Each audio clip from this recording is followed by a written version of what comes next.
pour ce petit live avec le hip-hop, hein, bien évidemment, qui nous accompagne. C'est la musique qui a été trouvée pour que j'ai pas de problème de nom d'auteur, etc. Bon, j'attends que vous arriviez tous. Voilà, ça commence déjà. Bon, je suis désolée, j'ai oublié mon micro. Coucou Hilo. Vous êtes deux pour l'instant. Donc aujourd'hui, petit live spécial dépression. Je mets la petite musique, le temps d'attendre les gens. Je vous ai préparé les diapositives et tout, ça va être génial. Bon, il est 18h01. On attend les retardataires.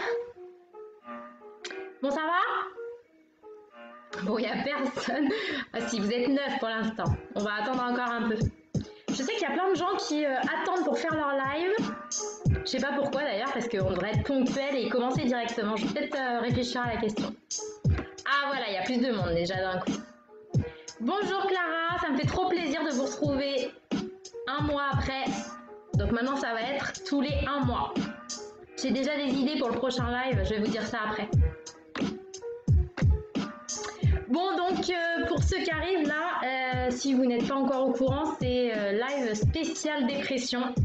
Donc on va voir le sommaire un peu d'abord, en attendant tout le monde. Est-ce que vous m'entendez bien? Est-ce que vous me voyez bien? Déjà pour commencer. Bonjour Idir, bonjour Sophia, bonjour Marina, bonjour Mia. On a des beaux prénoms aujourd'hui. Bonjour Adia. Donc bienvenue à tous pour ce petit live spécial dépression. Il y a plein d'élèves de ma formation qui sont là. Ils en ont pas marre de moi encore. Bonjour Nico, bonjour Anna. Bonjour. Bonjour. Ah, il y a plein de Anna. Non, il n'y en a qu'une.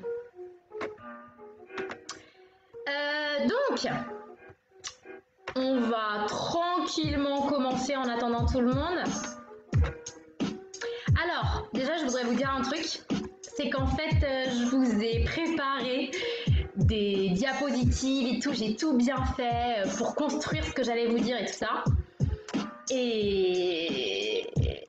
Et en fait, je n'arrive pas à faire le partage d'écran. Enfin, c'est un bazar, pas possible. Donc, du coup, je vais être la seule en fait à avoir les diapositives. Mais voilà, je les ai faites que pour moi, je les avais faites pour vous. Mais du coup, vous n'allez pas avoir le droit aux diapositives. Mais en tout cas, moi, ça va me permettre de rien oublier. Ah bah voilà, la musique est finie. Oh, je pourrais faire ça. Ah oui, c'est bien ça. Je sais pas combien de temps elle dure de temps la musique. 5 minutes, je crois, 3 minutes. Oui, c'est bien, on va attendre 3 minutes pour commencer les lives et après, hop, on commence. Alors apparemment, on me voit bien, on m'entend bien, nickel. Ok. Donc, ne vous inquiétez pas si pendant le live, du coup, vous me voyez regarder mon écran comme ça, c'est que je suis en train de lire ce qu'il y a marqué sur mes super diapositives que je ne vais pas pouvoir vous montrer puisque je suis nulle en technologie.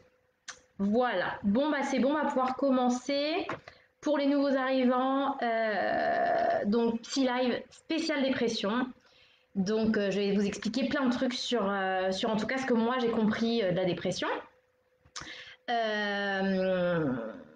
Avant de commencer à parler, je vois si j'ai dit bonjour à tout le monde. Bonjour Ludie, bonjour Sophia. Ah oui, la musique est parfaite pour le thème de la dépression. Non, moi elle me déprime pas, cette musique, j'adore. Donc, qu'est-ce que je voulais vous dire? Oui, pour ceux qui ne me connaissent pas, vu que maintenant on fait qu'un live par mois, je vais me représenter quand même à chaque fois. Même si vous êtes sur ma page, donc a priori vous savez qui je suis. Donc je suis psychologue, j'exerce en libéral. Je suis très pratique dans ma manière de travailler. Je réfléchis beaucoup à ce qui fonctionne pas, etc.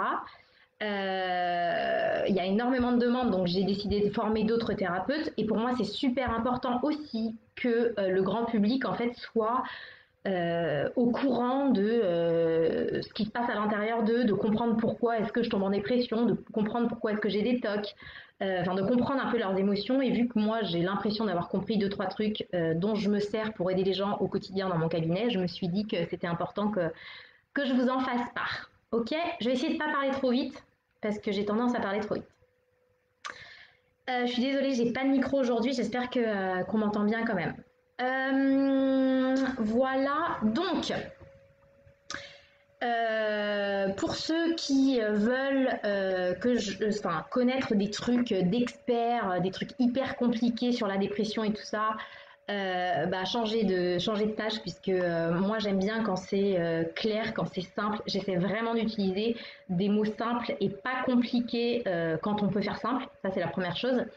La deuxième chose, c'est que dans ce Psy Live spécial dépression, je vais vous expliquer, je vais vous parler de la dépression, mais en fait, je vais uniquement vous expliquer ce qui sert à en guérir, en fait. D'accord? Parce que moi, clairement, il n'y a que ça qui m'intéresse. Je veux dire, l'étymologie de la source du mot dépression ou comment les gens étaient dépressifs dans la Grèce antique, en fait, voilà, je ne vais pas vous en parler parce que personnellement, je m'en fiche ça ne va pas me servir pour aider les gens à soigner d'une dépression, d'accord? Et j'imagine que si vous êtes en train de regarder ce petit live, clairement, c'est parce que ça vous intéresse de comprendre ce que c'est, mais surtout, ça vous intéresse de savoir comment on en guérit, d'accord? Parce que savoir ce que c'est une chose, mais est-ce que ça sert à en guérir ou pas? On va voir ça, ok? Bonjour les nouveaux arrivants, bonjour Marie, bonjour Tipopote, ok? Donc c'est parti, je lâche mon écran et je vais vers mon super PowerPoint que j'ai préparé spécialement pour vous et que je vais être la seule à regarder.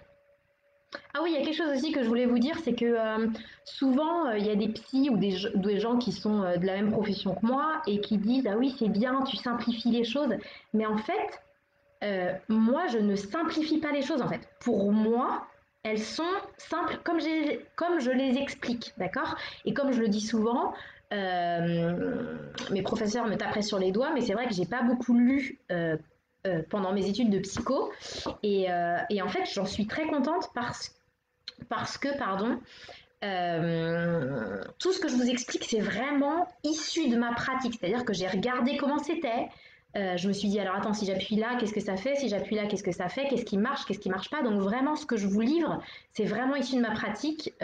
Donc voilà, donc j'espère que ça pourra vous servir. Ok? Je vais faire des allers-retours entre vos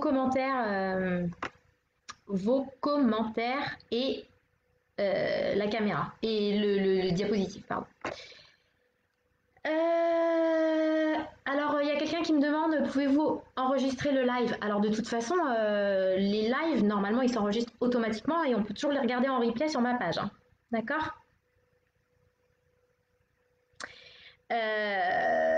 Donc, je vais pas trop regarder vos commentaires pendant le live puisque je vais être sur mes diaporamas, d'accord? Donc, ne vous inquiétez pas si je ne fais pas attention à vos commentaires.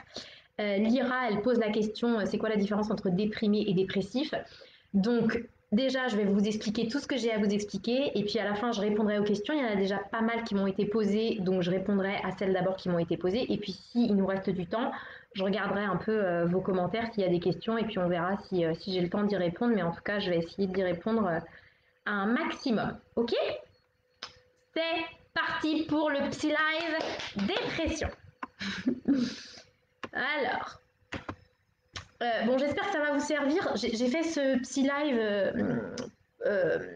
qui ça concerne en fait. Alors, ça concerne les pros, d'accord, les thérapeutes, les psychologues, les psychiatres. Je ne sais pas s'il y en a qui me regardent.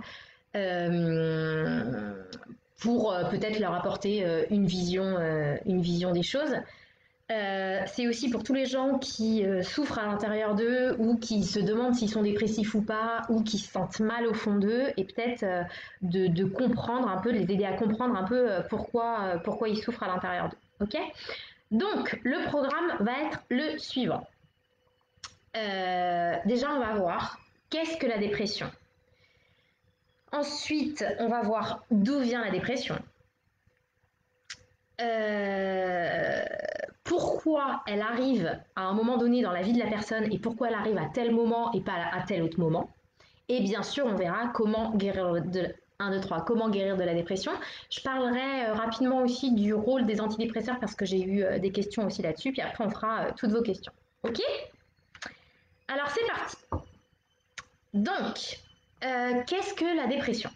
Alors, en fait, moi, je m'en fiche un peu de qu'est-ce que la dépression, d'accord? Parce qu'en fait, le seul truc qui va m'intéresser, c'est ce qui est important de savoir à propos de la dépression pour la soigner, en fait. Le reste ne m'intéresse pas, d'accord? Donc, on peut lister, bien sûr, les symptômes de la dépression, donc genre, j'ai envie de rien, j'ai pas d'appétit, j'arrive pas à dormir, j'ai des idées suicidaires, je me replie sur moi, j'ai envie de voir personne, ce genre de trucs, d'accord? Mais moi, en fait, ce qui va m'intéresser profondément dans la dépression, c'est le noyau de la dépression. Et c'est quoi le noyau de la dépression? Bah, c'est un état émotionnel tout pourri en fait, d'accord. La personne, elle sent un profond désespoir ou une énorme tristesse, une mélancolie, voilà.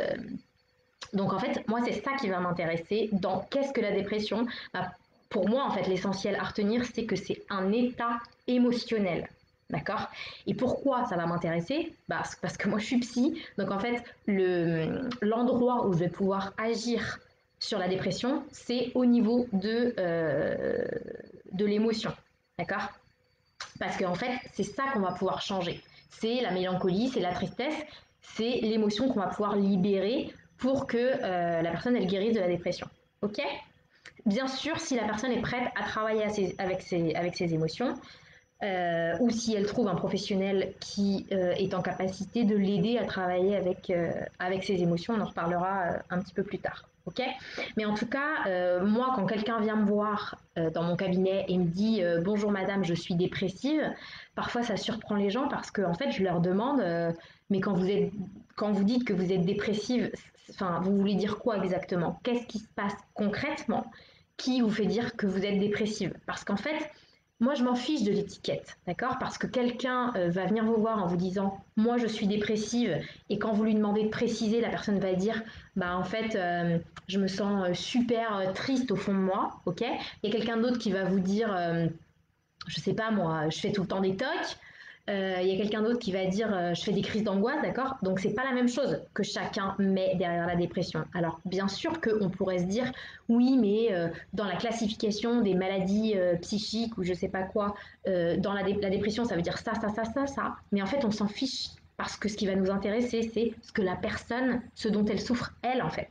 D'accord? Pas ce dont souffre la majorité des gens. Non, comment on aide quelqu'un émotionnellement? Bah, c'est en lui demandant raconte-moi ce que tu as toi précisément à l'intérieur de ton cœur en fait. D'accord?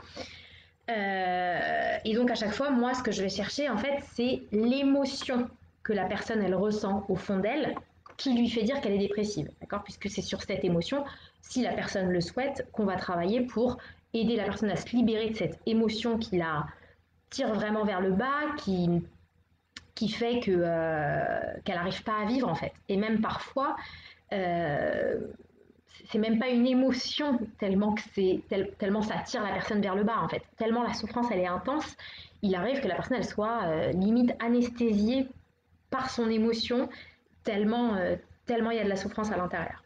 D'accord? Je bois un petit coup et puis avant de passer à la deuxième question qui est d'où vient la dépression, je bois un petit coup et je regarde ce que vous me racontez dans les commentaires.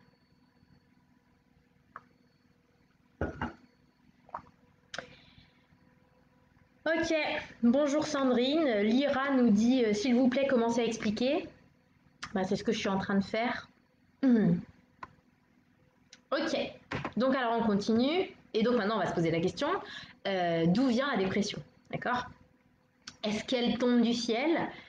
Et ben la question qu'il faut se poser, c'est étant donné que derrière la dépression, en fait, il y a un état émotionnel, donc ça veut dire qu'il y a des émotions, ou en tout cas une émotion, et comment les émotions arrivent à l'intérieur du cœur des êtres humains. Je veux dire, les émotions, elles ne tombent pas du ciel, d'accord? euh, Par exemple, si la personne, elle ressent une profonde mélancolie, une profonde tristesse à l'intérieur d'elle, je veux dire, les êtres humains ne sont pas tristes comme ça parce qu'ils n'ont rien à faire aujourd'hui, en fait. C'est forcément qu'à un moment donné, il s'est passé quelque chose dans leur vie, d'accord, qui a mis cette tristesse à l'intérieur de, je veux dire, on est triste parce qu'il arrive quelque chose de triste. Donc, je vais développer, parce que peut-être que là, en m'écoutant, vous vous dites, mais non, moi je suis triste alors qu'il m'est rien arrivé. On va développer ça. Mais en tout cas, il s'est forcément passé quelque chose de douloureux dans le présent, dans le passé proche ou dans le passé plus lointain, et même parfois quelque chose que les gens ont enfoui. C'est pour ça qu'ils ont l'impression de souffrir pour rien, d'accord? Parce qu'ils ont occulté l'événement qui est à l'origine de leur tristesse, qui fait qu'ils sont dépressifs, ok? Mais en tout cas, je veux dire, les émotions ne tombent pas du ciel, d'accord? Ça, je le dis plusieurs fois, je le dis plein de fois, les gens ne sont pas stressés par nature, les gens ne sont pas anxieux par nature, non. Il s'est passé à un moment donné quelque chose qui a mis cette émotion à l'intérieur du cœur de quelqu'un, en fait, d'accord? Vous voyez bien, de toute façon, je veux dire, si je suis énervée, c'est qu'il y a quelque chose qui m'a énervée. Si j'ai peur, c'est que quelque chose m'a fait peur. Et si j'ai l'impression d'avoir peur alors qu'il ne se passe rien, ça veut dire qu'il s'est passé quelque chose avant qui a mis de la peur à l'intérieur de moi et qui fait que cette peur, elle est restée à l'intérieur de moi et que j'ai peur de tout et de rien. Mais je vais expliquer tout ça et je viens de me rendre compte que j'ai oublié mon schéma. Donc, je vais me lever une seconde et j'arrive tout de suite. Je vais chercher mon schéma pour vous expliquer. Ce que j'ai à vous expliquer, c'est la pause publicité qui va durer à peu près 10 secondes.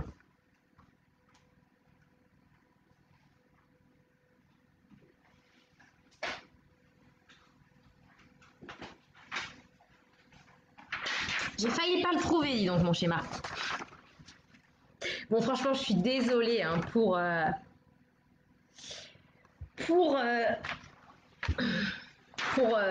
mon côté artistique, pas du tout bien. Bon, alors, comment viennent les émotions? Voyez, comment arrivent les émotions à l'intérieur du cœur des êtres humains? Tac, pour comprendre comment vient une tristesse qui est à la base d'une dépression. Alors, c'est bon, vous voyez bien là? Est-ce que vous voyez bien mon schéma?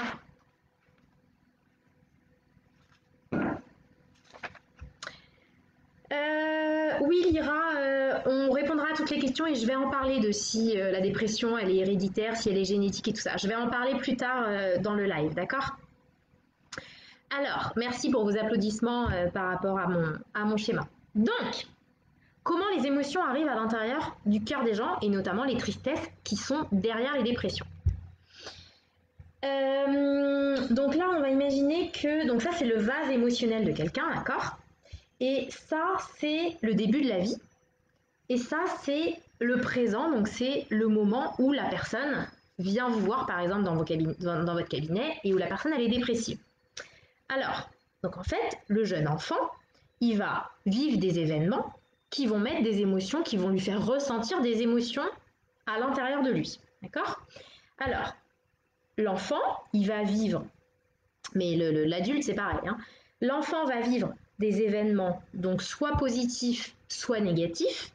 Donc les événements positifs vont mettre des émotions agréables à l'intérieur de son cœur, et les événements négatifs vont mettre des émotions désagréables ou douloureuses à l'intérieur de son cœur, donc la honte, la colère, la peur, la tristesse, le dégoût. Ok? Et en fait, si vous voulez, si cet événement est digéré par le cerveau et que cette émotion, ça veut dire que cette émotion a pu être libérée. Donc par exemple, il s'est passé quelque chose à un moment donné qui m'a rendu triste, mais mon cerveau, il a digéré cet événement et donc ma tristesse a pu être libérée. Donc en fait, elle ne va pas rester à l'intérieur de mon cœur émotionnel, d'accord? Mais parfois, les événements douloureux ne sont pas digérés et du coup, ça fait que la tristesse, par exemple, et ça peut être aussi la colère ou la peur, ou la honte, ou le dégoût, reste piégé à l'intérieur du cœur émotionnel de la personne. Et du coup, ce qui peut se passer, c'est que la personne peut vivre soit un énorme événement qui n'est pas digéré, avec une énorme émotion qui n'est pas libérée et qui pollue son cœur émotionnel, on va dire, Et il peut y avoir plusieurs événements douloureux. Et du coup, vous voyez bien que s'ils ne sont pas digérés, eh bien, les émotions douloureuses vont s'accumuler à l'intérieur de son vase émotionnel. Et on va voir les conséquences que ça peut avoir, et notamment comment ça peut expliquer une dépression. D'accord? Donc, il y a plusieurs options. Soit la personne, elle est dépressive. Ici, là, par exemple, d'accord, elle est dépressive. Elle vient vous voir au présent, elle est dépressive parce qu'il y a un gros événement très, très, très douloureux qui vient de lui arriver. Donc, par exemple, une dame qui vient de perdre son mari est décédé. Et du coup, elle est profondément triste, d'accord? Et là, mais même pour moi, c'est pas une dépression en fait. C'est juste que la personne, elle est plombée par la tristesse parce qu'il lui arrive quelque chose dans sa vie au présent qui justifie une telle intensité de tristesse, d'accord? On verra que il peut arriver un autre problème, c'est quand un événement douloureux au présent en fait se transforme en traumatisme. Mais bon, bref. Tout ça pour dire que, première option, une personne peut se dire, en tout cas en dépression, quand elle a vécu un événement très très douloureux et du coup elle est submergée par la tristesse. D'accord? Et pour moi, ça, c'est pas de la dépression. De toute façon, je m'en fiche de ce que c'est que la dépression. Ce qui m'intéresse, c'est ce que les gens ils ont à l'intérieur de leur cœur et l'émotion qu'ils ont à l'intérieur de leur cœur et comment on fait pour les aider à la sortir. Ok? Deuxième option, vous vous souvenez tout à l'heure, je vous ai dit, la personne peut vivre plein d'événements douloureux et s'ils ne sont pas digérés et que les émotions que chacun des événements a mis à l'intérieur de leur cœur n'est pas libéré, eh bien en fait il va y avoir une accumulation par exemple de tristesse au fur et à mesure qui n'est pas libérée, et bien vous comprenez bien qu'au bout d'un moment le vase déborde. Donc soit parce qu'il y a eu l'événement de trop, et du coup, la personne, c'est l'événement qui a vraiment été de trop, et la personne, en fait, elle plonge dans une dépression, mais en fait, c'est pas forcément la tristesse juste de l'événement qu'elle a vécu, d'accord, au présent, c'est en fait toutes les tristesses qui n'ont pas été libérées avant, qui n'ont pas été digérées avant, on voit rien, hein, qui remontent à la surface et qui submergent la personne. Vous voyez ce que je veux dire? Voilà. Et autre option, c'est que, par exemple, imaginez que la personne, elle a par exemple une ou plusieurs grosses tristesses à l'intérieur d'elle, au fond de son vase, d'accord? Au fond de son... Attends. Au fond de son vase ici, d'accord? Et en fait, c'est pas forcément qu'il y a une accumulation, mais en fait, si vous voulez, une émotion, elle a besoin de s'exprimer, d'accord? Elle a besoin, nos émotions, elles ont besoin d'être entendues pour que l'on se sente vraiment bien. Et ce qui peut se passer, c'est que à un moment donné, il y a une tristesse donc à l'intérieur du vase de cette personne et elle décide de remonter à la surface à un moment donné de la vie de la personne. D'accord? Donc ça peut être une tristesse, enfin la plupart du temps de toute façon, souvent c'est une tristesse qui remonte à l'enfance. Donc par exemple, imaginons que, je sais pas moi, mon père est mort quand j'avais 5 ans par exemple, d'accord? Et en fait, imaginons que cette tristesse que j'ai ressentie en tant que petit garçon, personne s'en est occupé ou personne m'a permis de l'exprimer ou je sais pas quoi. Et du coup, j'ai pas pu l'évacuer, j'ai pas pu libérer cette tristesse. Mais j'ai grandi, je l'ai mise au fond de moi, cette tristesse, et j'ai vécu ma vie en me disant que tout ça c'était du passé, maintenant j'ai une famille, j'ai tout pour être heureuse, etc. Pour être heureux, nanana. Et à un moment donné, bam, je tombe en dépression et je ne comprends pas parce qu'il ne m'est rien arrivé dans ma vie au présent qui justifie une telle tristesse. D'accord? Mais en fait, c'est ma tristesse de mes 5 ans dont je me suis jamais occupée, d'accord, qui n'a pas été libérée et qui remonte en fait à ce moment-là. Ok? Mais moi, en fait, je vais pas forcément faire le lien entre ma dépression de maintenant et ma tristesse de mes 5 ans. D'accord? Donc ça, c'est notamment aux thérapeutes d'aider les gens à faire le lien entre un événement douloureux du passé avec une tristesse qui n'est pas forcément libérée et leur dépression au présent. Vous voyez ce que je veux dire? Il y a une autre option aussi, c'est que, parce que peut-être vous me regardez là, vous regardez le live et vous vous dites, oui mais moi en fait, dans toute ma vie en fait, j'ai pas vécu d'événements douloureux qui justifient une telle intensité de tristesse que je ressens à l'intérieur de moi. Donc, il s'est forcément passé quelque chose qui justifie l'intensité de la tristesse que vous ressentez à l'intérieur de vous. D'accord? Ce qui peut se passer, c'est que les événements qui mettent des grosses tristesses à l'intérieur du cœur des gens, ça peut être des événements que les gens ils ont vécu bébés, donc ils n'en ont pas de souvenir conscient. Ça peut être aussi des traumatismes enfouis, d'accord? Donc des événements que les gens ils ont vécu, qu'ils ont complètement occultés, ok? Du coup, ils disent, bah non, moi je te dis, j'ai rien vécu de grave, et en plus j'ai rien enfoui parce que si j'avais vécu quelque chose de grave, bah je m'en souviendrais. Bah non, en fait.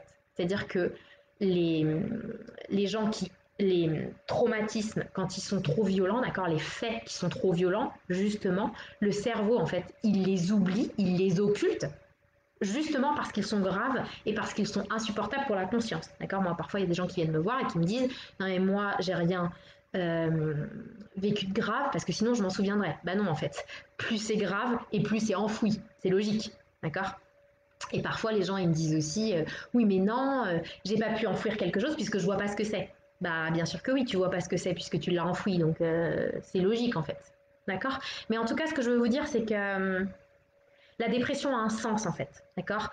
La mélancolie, la tristesse profonde ont une origine.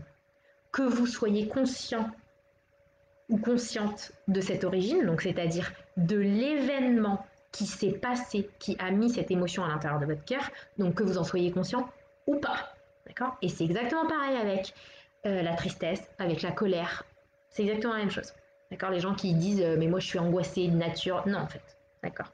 Bon, vous devez le savoir si vous regardez un peu mes vidéos, ok? Donc, continuons. Ah oui, ce que je voulais vous dire aussi, c'est que euh, alors pour les émotions comme ça qui sont accumulées et à un moment donné il y a le vase qui déborde ou alors une grosse émotion qui à un moment donné décide de remonter à la surface et plonge la personne en dépression et elle ne comprend pas ce qui lui arrive. Pourquoi est-ce que la tristesse qui est dans le vase émotionnel des gens décide de remonter à un moment donné dans leur vie? Pourquoi est-ce que cette tristesse remonte à ce moment-là et pas à un autre? Donc il y a plusieurs options.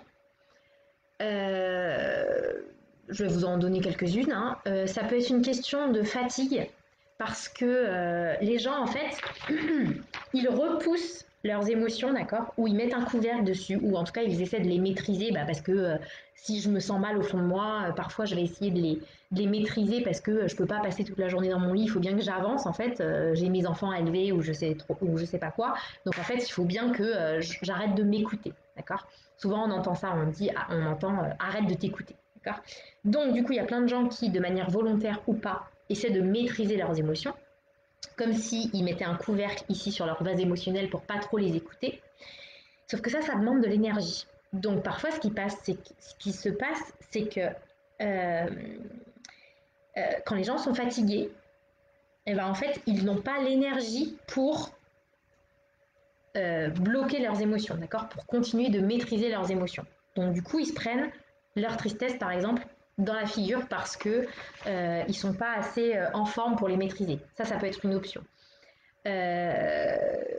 Aussi, ça peut être, deuxième option, ça arrive assez souvent, c'est que, imaginons que la personne a plein de tristesse à l'intérieur d'elle, donc par rapport à des événements passés qui n'ont pas été digérés et donc par rapport à des tristesses qui n'ont pas été libérées, d'accord. Mais en fait, par exemple, ils ont développé naturellement un mécanisme de défense d'hyperactivité, d'accord. J'ai tellement de souffrance à l'intérieur de moi mais j'en suis même pas conscient, puisque en fait, depuis que je suis petit, si la souffrance, elle est arrivée à l'intérieur de moi quand j'étais petit, et ben en fait, pour ne pas trop être connecté à cette souffrance, je suis tout le temps occupée. D'accord. Comme ça, au moins, je suis pas connectée à ce que j'ai au fond de moi. Mais les gens, ils le font de manière totalement involontaire et de manière totalement inconsciente. D'accord. Peut-être qu'il y en a plein qui se disent, bah oui, mais moi, je suis hyperactif, mais j'ai pas du tout de souffrance à l'intérieur. Pas de problème. Bah, arrêtez-vous une journée entière sans rien faire et voyez ce qui se passe. S'il se passe rien, très bien, mais si vous essayez de vous connecter au plus profond de vous-même, peut-être que vous aurez des petites surprises. Bref, tout ça pour dire que si depuis je sais pas quand, depuis que j'ai cette souffrance à l'intérieur de moi, j'arrête pas de m'occuper à faire plein de trucs. Du coup, c'est comme si euh, je m'empêchais en fait d'écouter cette émotion de tristesse, par exemple. Eh bien, si un jour je perds mon travail, ou si un jour je me casse la jambe et je suis obligée d'être à l'hôpital et que je ne suis pas en activité, eh bien à ce moment-là, c'est possible que je tombe en dépression parce que la tristesse dont j'évite toujours, que j'évite toujours d'écouter, bah en fait, là, j'ai rien à faire, donc en fait, elle va remonter et je vais me la prendre en pleine poire. Et du coup, à ce moment-là, les gens, en fait, ils se disent,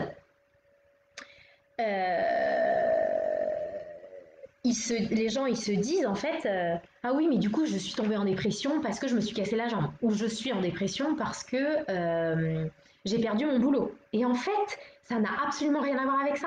C'est juste que ils ont perdu leur boulot, donc ils se retrouvent face à eux-mêmes chez eux, et que tout ce qu'ils n'ont pas bossé, toutes les tristesses qui n'ont pas été libérées à l'intérieur d'eux, bah, ils se les prennent dans la figure. Vous voyez? Et en fait, c'est pas du tout la tristesse d'avoir perdu son travail. Alors, peut-être hein, qu'il y a une tristesse au-dessus, là, d'avoir perdu son travail, mais la plupart du temps, c'est beaucoup plus profond que ça. D'accord? Et il y a beaucoup plus d'émotions à travailler. Ok?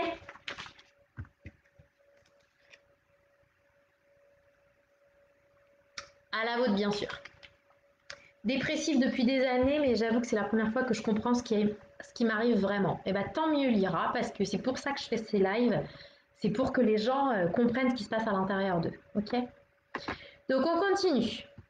Alors on en est où? Oui, ce que je voulais vous dire aussi.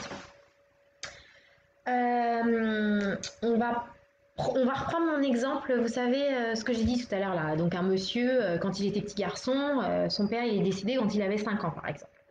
Et donc ça a mis une énorme souffrance, une énorme tristesse à l'intérieur de lui, qui n'a pas forcément été écoutée. Ou par exemple, c'est un enfant qui a tellement vu sa maman souffrir et triste de la mort de son papa que en fait il s'est forcé à être tout le temps content pour faire plaisir à sa maman par exemple. Et du coup sa tristesse elle n'a jamais pu être entendue, elle n'a jamais pu être libérée, d'accord. Et du coup, naturellement, elle a été repoussée au fond de son cœur. Ok. Euh, et du coup, elle peut rester pendant des années, euh, comment on appelle ça, au fond de son cœur, sage, entre guillemets, sans faire de bruit. Et en fait, la personne a l'impression de pas du tout avoir de tristesse à l'intérieur d'elle parce qu'en fait, elle l'a tellement de manière naturelle repoussée au fond d'elle qu'elle est même plus au courant qu'elle a une tristesse au fond d'elle. Ok. Et puis, cette personne, elle devient papa, elle a des enfants, etc. C'est génial et tout ça. Et puis, à un moment donné, qu'est-ce qui se passe? Quelque chose dans sa vie ou rien du tout. Et en fait, la personne, elle tombe en dépression et elle comprend pas du tout ce qui lui arrive. Eh bien, comme on disait tout à l'heure, c'est la tristesse de ces 5 ans qui remonte, d'accord? Sauf que si à ce moment-là, la personne, elle fait pas le lien entre sa tristesse qui est derrière sa dépression et le décès de son papa quand il avait 5 ans, l'émotion n'est pas entendue, n'est pas comprise, donc elle ne peut pas être libérée définitivement. Mais je ne sais pas pourquoi la personne, par exemple, elle reste dépressive pendant 5 ans et hop, elle guérit, on ne sait pas trop pourquoi, il se passe 2-3 trucs sympas dans sa vie ou je ne sais pas quoi. La personne est moins fatiguée, donc l'émotion peut plus être poussée. Bref, elle arrête d'être dépressive. Mais son émotion profonde, sa tristesse que son papa soit décédé, elle n'est pas digérée, d'accord? Parce qu'elle n'a pas fait le lien entre cette tristesse profonde et sa cause réelle et la dépression. Et puis elle continue sa vie et elle se dit bah moi j'ai été en dépression pendant 5 ans, elle peut pas l'expliquer, elle se dit bah je sais pas pourquoi mais bon c'est comme ça, hein, les dépressions ça tombe du ciel, c'est bien connu. Et puis pendant 10 ans ça va aller super.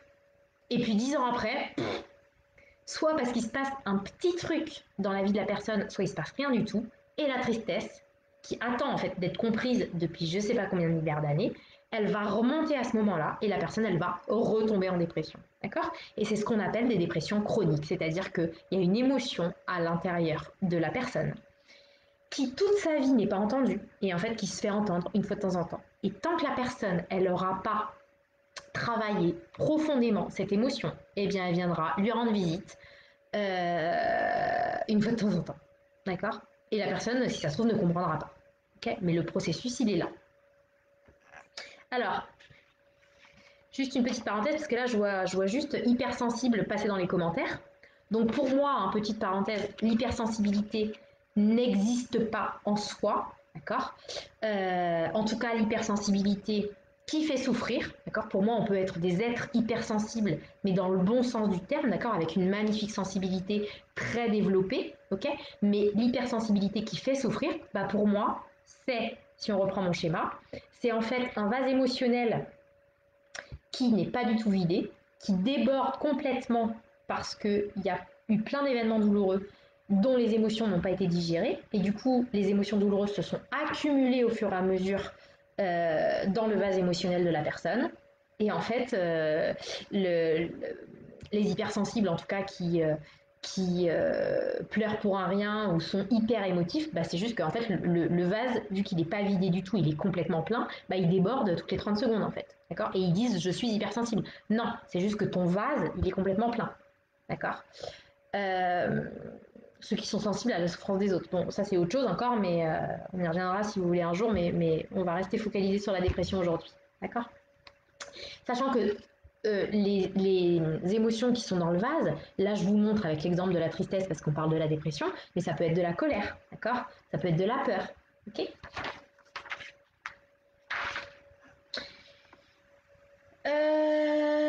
Alors, voilà, et pour finir mon exemple de tout à l'heure, là, donc la personne, en fait, elle peut être en dépression comme ça, de manière ponctuelle dans sa vie, parce qu'il y a l'émotion de tristesse qui n'est toujours pas travaillée, en fait, qui remonte une fois de temps en temps, lui rendre visite. Mais parfois, c'est pas forcément une dépression profonde tous les 10 ans. Parfois, ça peut être un peu plus subtil que ça, c'est-à-dire que ça peut être des pics. Donc, par exemple, les gens qui ont des moments de déprime une fois de temps en temps. Donc des gens qui, une fois de temps en temps, sont pas bien du tout, ou sont complètement dépressifs le dimanche, par exemple. D'accord. Et en fait, c'est l'émotion profonde de tristesse, par exemple, qui remonte à ce moment-là, ou alors à laquelle ils sont connectés parce que, à la différence de toute la semaine, ils n'ont pas d'occupation pour se couper de leurs émotions. Vous voyez? C'est logique en tout cas. Il y a des gens qui pensent que c'est normal en fait d'être déprimé une fois de temps en temps sans raison. Bah non les gars en fait, pas du tout. D'accord? Il y a forcément une raison à une émotion. Mais regardez, je veux dire, c'est juste logique en fait que je raconte. Je veux dire, je me demande même comment on peut penser autrement. C'est-à-dire que, enfin, je veux pas être une extrémiste de la pensée en disant qu'on peut pas penser autrement. C'est pas ça que je dis. C'est que enfin, c'est ce que je dis, mais vous voyez ce que je veux dire, quoi. Ce que je dis, c'est juste que bah, en fait, si t'es triste, c'est qu'il s'est passé quelque chose qui t'a rendu triste. Si t'es énervé, ça veut dire qu'il y a quelque chose qui t'a énervé. Si t'as de la peur dans ton cœur pour des trucs, et bah, du coup, c'est quelque chose qui t'a fait peur, en fait, c'est tout. Et que c'est des émotions qui sont peut-être liées à des événements passés dont tu es conscient ou pas et qui n'ont pas été digérées. Donc, les émotions, elles restent à l'intérieur de ton cœur. Ok? Allez, on continue.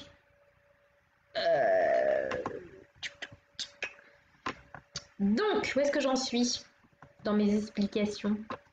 Je vais boire un verre encore.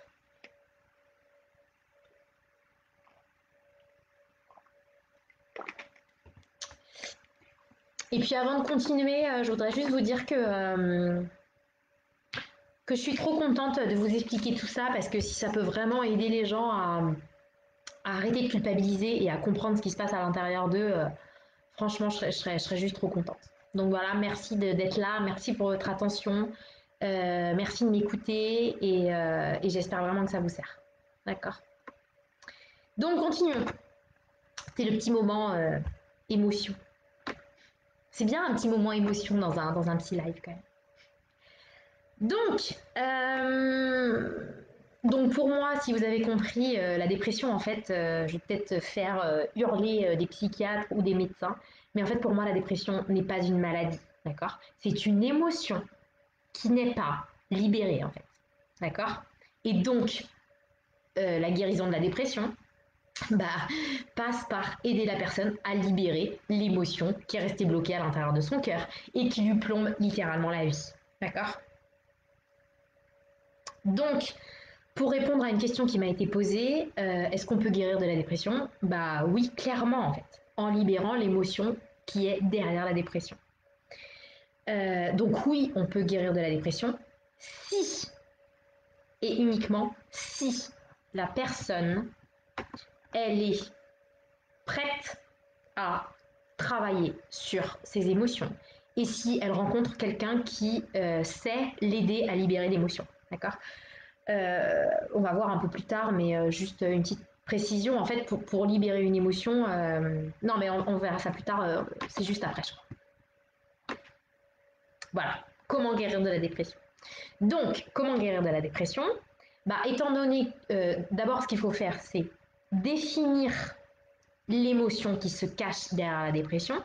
Donc là, je parle et aux professionnels, quand il y a quelqu'un qui vient vous voir et qui vous dit bonjour madame ou monsieur, je suis dépressif, bah posez-lui la question, euh, quelle émotion tu ressens à l'intérieur de toi qui te fait dire que tu es dépressif? Est-ce que c'est de la tristesse? Est-ce que c'est de la peur? Est-ce que c'est de la honte? Voyez? Et du coup, c'est à cette émotion-là qu'il faudra s'intéresser. Parce que si vous aidez la personne à se libérer de cette émotion, bah tout simplement et logiquement, elle sera plus dépressive. Donc, comment on guérit la dépression? Bah, en se libérant de cette émotion. Comment on fait? euh... Donc, comment on fait? Donc, on va prendre l'exemple de la tristesse. Comment on fait pour libérer une émotion? Parce que c'est pas forcément la même chose avec une colère, une peur, une honte et un dégoût. Mais vu qu'on parle de la dépression, on va s'intéresser à comment on fait partir une tristesse. Bah, posez-vous la question. Comment on aide un enfant qui pleure à ne plus être triste? Posez-vous la question. Qu'est-ce que vous lui posez comme question à un enfant que vous voyez en train de pleurer? Une question vous lui posez. Pourquoi t'es triste? D'accord?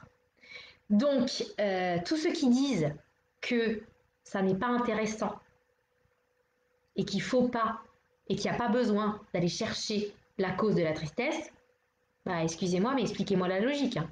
Parce que un enfant qui pleure, naturellement, on va lui demander pourquoi tu pleures, d'accord? Bah, avec les tristesses des adultes, avec les tristesses qui se cachent derrière la dépression d'un adulte, c'est exactement la même chose en fait. Poser la question, enfin de comprendre en tout cas, pourquoi la personne est triste au fond d'elle. Il y a forcément une raison, même si la personne n'a pas conscience de cette raison, d'accord? Le travail du thérapeute, c'est d'aider la personne à découvrir quelle est l'origine de cette tristesse. Qu'est-ce qui s'est passé dans ta vie pour que tu aies une si grande tristesse, une si grande souffrance à l'intérieur de ton cœur? Il s'est forcément passé quelque chose, d'accord? Et ce qui est très important aussi dans l'accompagnement thérapeutique, c'est que la personne, en fait, elle voit l'intérêt du thérapeute de comprendre bah, pourquoi tu es si triste, en fait. D'accord? Si ça n'intéresse pas le thérapeute, imaginez un enfant qui est en train de pleurer et vous lui dites mais en fait, il n'y a pas besoin de savoir pourquoi tu pleures, en fait. C'est hyper violent, d'accord? Bah, pour les adultes, c'est exactement la même chose. Bon, après, il y a des adultes qui veulent même pas savoir pourquoi leur tristesse, elle pleure, parce qu'ils ont peur de découvrir ce qui leur est arrivé, si toutefois ils l'ont enfoui, par exemple. Ok? Mais en tout cas, pour moi, on ne peut pas libérer une émotion si on n'a pas compris, enfin, on ne peut pas se libérer d'une tristesse si on ne comprend pas de quoi elle est triste en fait, si on ne comprend pas ce qui s'est passé à un moment donné, qui a mis cette tristesse à l'intérieur de nous. C'est juste logique en fait, d'accord? Donc, comment on aide un enfant qui pleure à arrêter d'être triste? On s'intéresse à la cause de sa tristesse. Donc en fait, pour les dépressions à l'âge adulte, on va faire exactement la même chose. En tant que thérapeute, on va s'intéresser à la cause de la tristesse. Et puis comment on aide un enfant une fois qu'il nous a dit je suis triste de tel truc, ce qu'on peut faire, c'est qu'on peut le consoler, d'accord? Donc accueillir sa tristesse, ok? Mais pour accueillir la tristesse, je veux dire, pleurer dans le vent, ça sert à rien en fait. Il faut savoir de quoi tu es triste. Pour les adultes, c'est exactement la même chose, d'accord? Je pense que le prochain Psy Live du mois prochain, je vais le faire en détaillé sur ça, d'accord? Comment on libère une tristesse, ok? J'aurais peut-être pas le temps de le faire sur toutes les émotions, comment on libère, parce qu'une colère, c'est pas la même chose, on libère pas une colère de la même manière qu'on libère une tristesse, on libère pas une peur de la même manière qu'on libère une tristesse, etc. Mais en tout cas, je ferai peut-être, je pense que je ferai le prochain Psy Live sur spécifiquement comment on libère une émotion. Ok, mais en tout cas, la première étape pour se libérer d'une émotion, c'est trouver la cause. D'accord? Donc, soit vous savez directement de quoi vous êtes triste profondément à l'intérieur de vous, c'est-à-dire quel événement dans votre vie a mis cette si grosse tristesse qui vous a plongé en dépression. Donc ça, c'est pour un thérapeute, en tout cas, c'est le cas le plus facile parce qu'il n'y a plus qu'à soigner la blessure émotionnelle. Après, c'est plus complexe si vous ne savez pas du tout ce qui vous a rendu triste. Et là, c'est possible qu'il y ait quelque chose d'enfoui. Donc il faut le désenfouir, c'est-à-dire qu'il faut retrouver ce qui vous est arrivé, qui a mis une si grande souffrance à l'intérieur de vous. Mais il s'est forcément passé quelque chose. Je veux dire, les gens ne sont pas masos, d'accord? Les gens ne se complaisent pas dans leur souffrance. Les gens ne naissent pas dépressifs. Les gens n'aiment pas être dépressifs pour se faire plaindre. Non, ça c'est faux, d'accord? Les gens qui souffrent, ils souffrent pour de vrai. Il y a forcément une raison, qu'ils en soient conscients ou pas, ok? Petite parenthèse, petit exemple. Parce que quelqu'un peut-être regarde la vidéo en disant non mais moi vraiment j'ai rien vécu. Mais en fait, je veux dire, une énorme tristesse, elle peut être mise, par exemple, peut-être vous vous souvenez pas quand vous étiez tout bébé, je sais pas moi, à 2 ans, vous avez été gardé chez une nounou qui était maltraitante. Elle vous a tapé dessus quand vous étiez tout petit. Personne n'a rien vu. Et en fait, aujourd'hui, vous avez 40 ans et vous avez une énorme souffrance à l'intérieur de vous et vous savez pas d'où elle vient.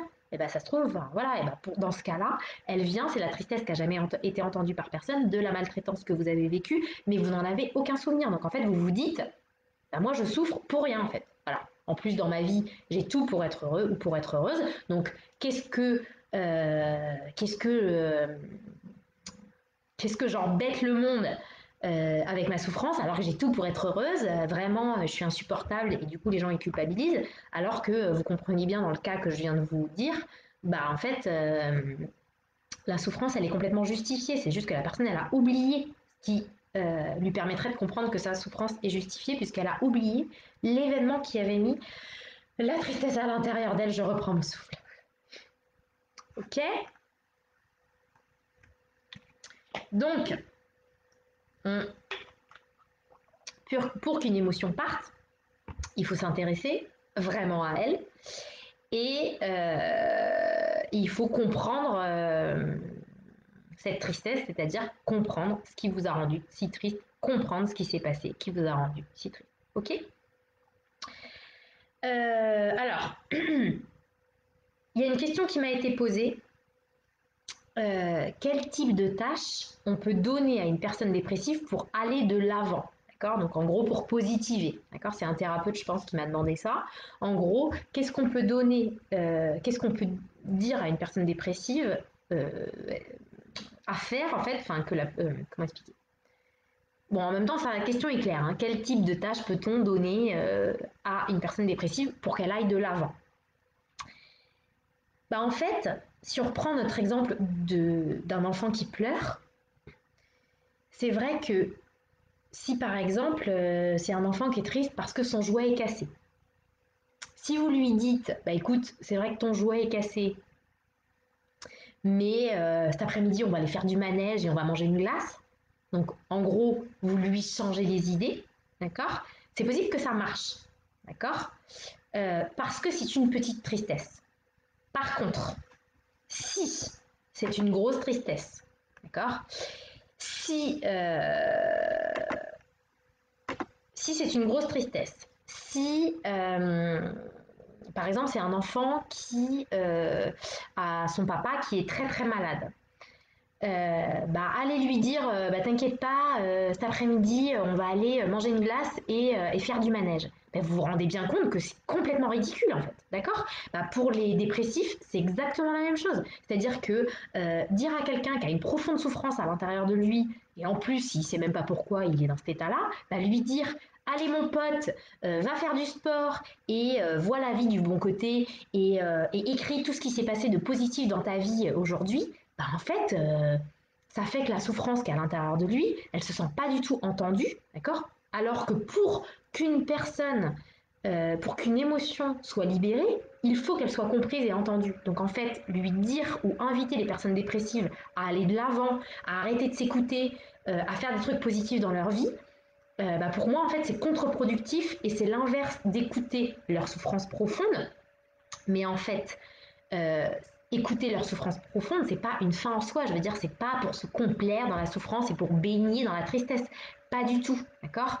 Il y a des méthodes thérapeutiques qui vraiment permettent à une souffrance et à une tristesse d'être complètement libérées, d'accord? Et c'est pas en repoussant l'émotion, c'est pas en faisant genre elle est pas là, c'est pas en se forçant à regarder les choses positives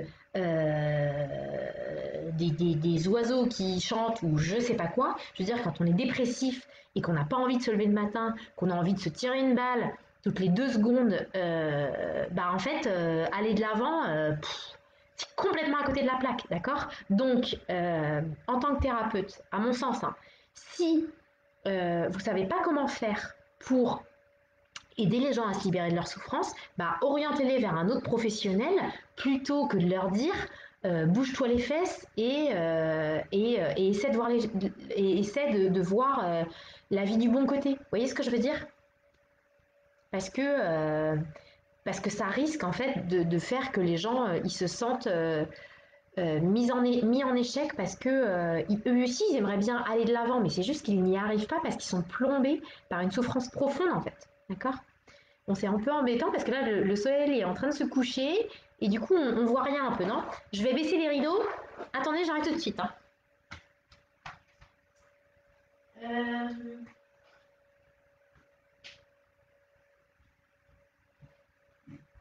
oui. Bon, je trouve pas le truc pour baisser les rideaux. Donc, c'est pas grave, on va rester comme ça. Ça fait un effet spécial. Donc, qu'est-ce que j'étais en train de dire? Oui, j'étais en train de dire en fait que, à mon sens en tout cas, ne dites pas aux personnes qui sont dépressives, essaie de voir le côté positif des choses en fait. Parce que quand les gens ils sont trop en souffrance, euh, ça va juste faire qu'ils se sentent profondément pas entendus par vous et pas en sécurité avec vous. C'est comme si il y a un guerrier qui est blessé, par exemple, qui a une énorme blessure au bras, d'accord, donc qui souffre beaucoup, et que vous lui dites ouais mais regarde, t'as quand même tes 2 jambes en fait. Oui d'accord, ok, j'ai mes 2 jambes, mais en fait là je souffre le martyr, et en fait tout mon esprit est occupé par la souffrance que je ressens au niveau de mon bras en fait. Vous voyez ce que je veux dire? C'est exactement la même chose. Donc, moi, je vote contre euh, d'aider les gens qui ont des grosses souffrances à l'intérieur d'eux vers le positif. Alors, si, si qu'est-ce que je voulais dire? Je sais plus, je suis en train de lire vos commentaires en même temps. Oui, voilà. Si ça fonctionne et ça vous fait du bien en tant que personne dépressive ou qui a une grosse souffrance à l'intérieur de lui, si ça vous fait du bien de faire des choses positives, franchement, tant mieux. Mais moi, je parle pour tous les gens à qui ça parle pas du tout, qui souffrent énormément et à qui ça parle pas du tout de faire des choses positives ou qui se sentent pas entendus par un thérapeute qui les envoie vers ce côté-là, bah, je vous dis juste que c'est normal en fait parce que votre souffrance elle se sent pas entendue donc elle vous plombe encore plus. D'accord? Bon, c'est vraiment embêtant ce truc-là. Je vais vraiment essayer de chercher mon truc. Euh,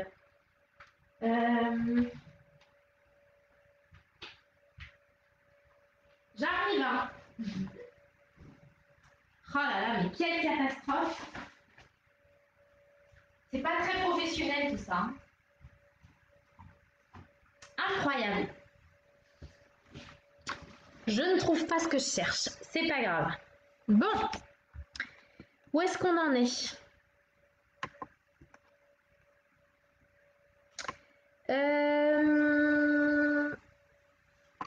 Alors,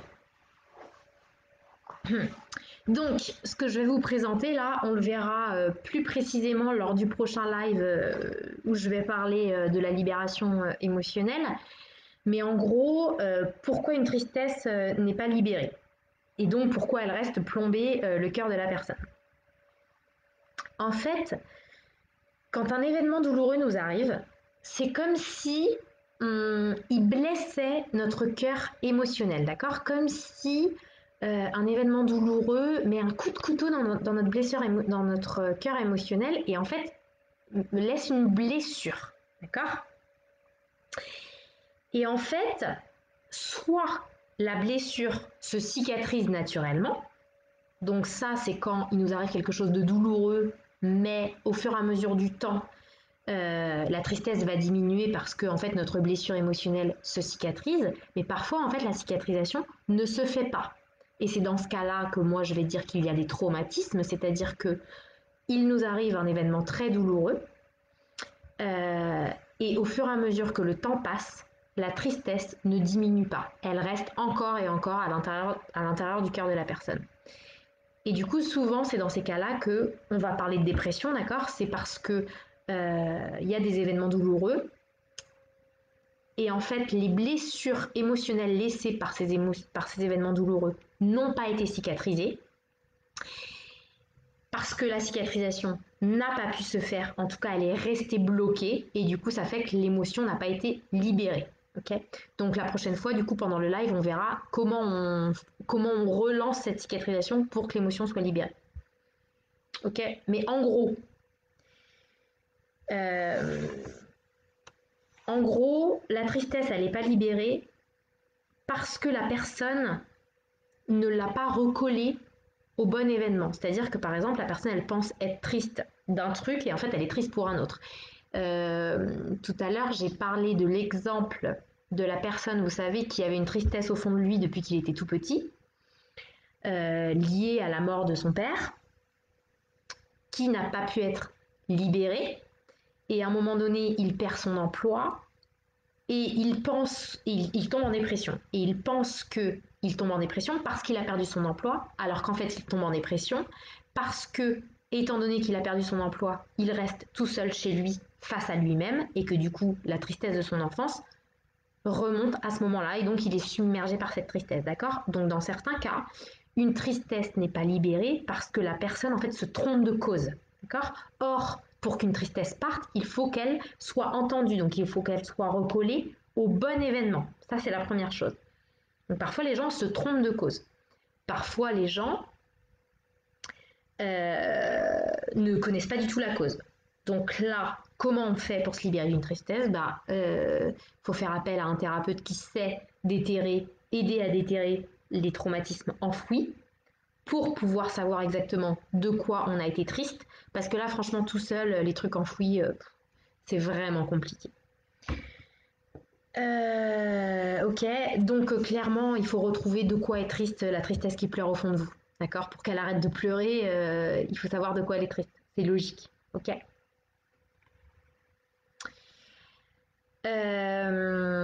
Donc bien sûr, pour se libérer d'une tristesse liée à quelque chose d'enfoui, faut être prêt à tout découvrir. D'accord? Il faut être prêt à découvrir que vous avez subi des violences, il faut être prêt à découvrir tout ce qu'il y a à découvrir, d'accord? Pour moi, on ne peut pas se libérer d'une émotion sans savoir, enfin d'une tristesse, sans savoir de quoi elle est triste, ok? Une autre raison aussi qui peut bloquer la cicatrisation, même si on le verra plus en détail la prochaine fois, au prochain live, c'est que les gens en fait culpabilisent de ce qui est arrivé.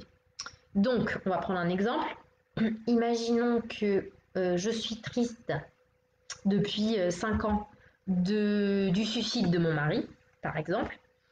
Et en fait, ce qui m'empêche de complètement cicatriser, c'est qu'en fait, je me sens coupable de son suicide. Et en fait, je me dis oui, ça aurait pas dû se passer comme ça, parce que j'aurais dû faire ci, j'aurais dû faire ça, comme ça il ne se serait pas suicidé, etc. Et en fait, je tourne en boucle le fait que les choses auraient dû se passer différemment si j'avais fait quelque chose de différent. Donc là, je culpabilise et du coup, je n'accepte pas que les choses ont été telles qu'elles étaient, que c'est comme ça et que c'est pas autrement et qu'il faut que je l'accepte pour pouvoir avancer et refermer ce chapitre et cicatriser les choses. D'accord? Ça, c'est la deuxième option de pourquoi la cicatrisation ne se fait pas. Et la troisième option, la troisième raison qui empêche la cicatrisation émotionnelle de se faire par rapport à un événement douloureux, euh, c'est que la personne en fait n'a pas accueilli toutes ses émotions. Exemple. On va reprendre notre exemple du petit garçon dont le père est décédé quand il avait 5 ans. Et ben en fait, par exemple, il a un petit peu pleuré sa tristesse, mais pas complètement. En fait, il lui a pas complètement euh, donné la place dont elle avait besoin.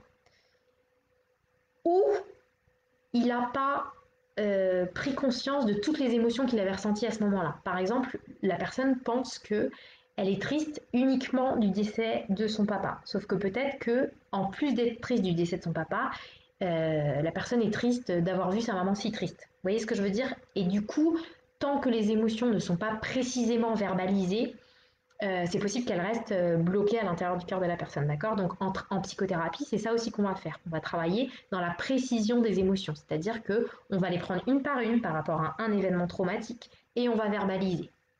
Je suis triste de nanana, je suis triste de nanana, je suis en colère contre machin de nanana, d'accord? Voilà ce que j'avais à vous dire pour aujourd'hui.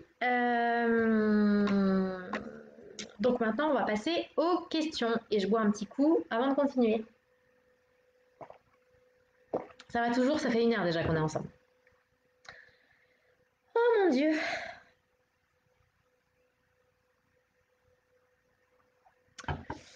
Bon, j'arrive hein, pour regarder vos questions.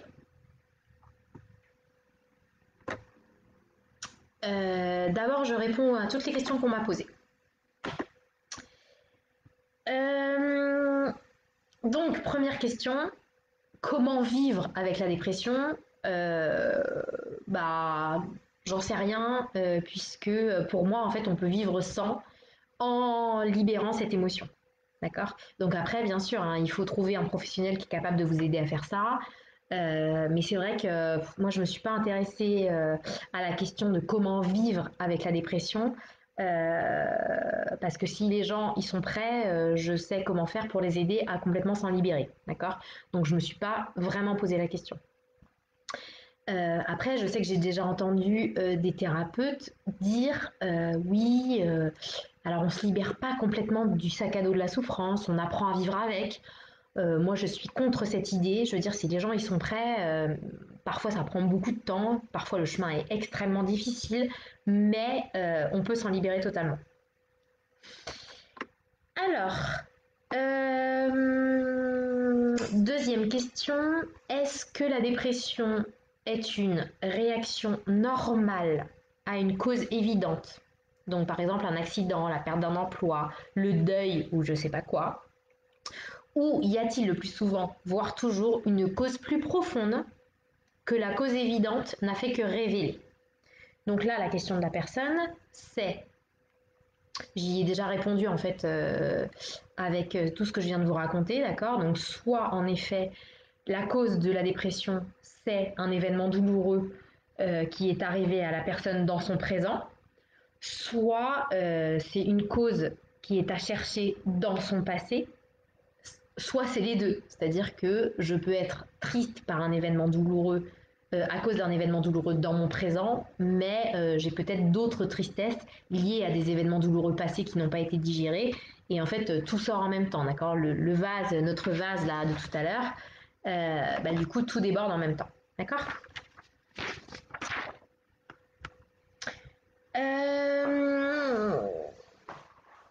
J'arrive, je vais allumer la lumière, ce sera bien.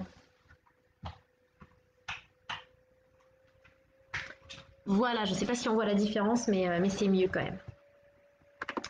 Alors, autre question. J'ai une précision à dire.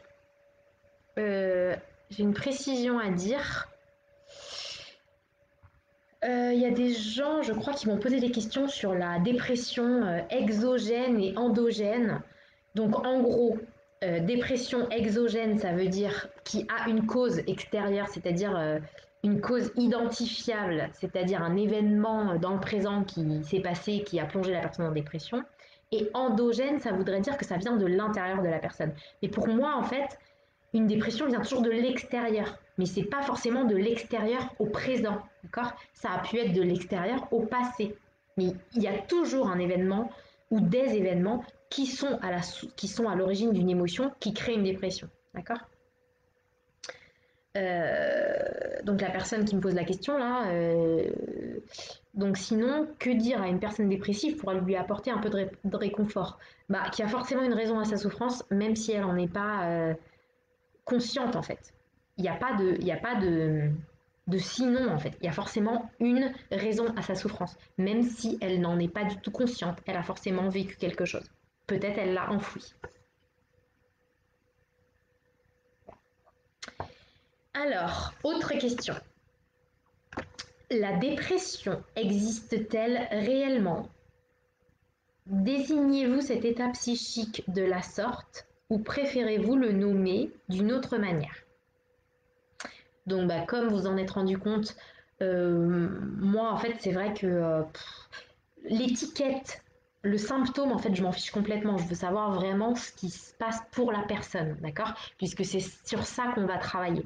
Si je dis, si une personne vient me voir en me disant je suis dépressive et j'arrive pas à me lever, bah, et que j'ai tous les symptômes de la dépression, ok, donc une fois qu'on a mis le diagnostic de la dépression, est-ce qu'on est plus avancé en fait? Alors peut-être hein, pour donner des antidépresseurs, mais moi je suis pas médecin donc j'en donne pas. Donc moi dans mon métier, ce qui va m'intéresser, c'est l'émotion qu'il y a derrière. C'est pas l'étiquette dépression, d'accord? Donc moi en effet, je parle pas de dépression en fait. Moi je parle de tristesse, d'accord? Ou de mélancolie ou de désespoir. Euh, Donc, est-ce que donc la dépression hein, ou la tristesse peut être systémique, transgénérationnelle ou voire même génétique?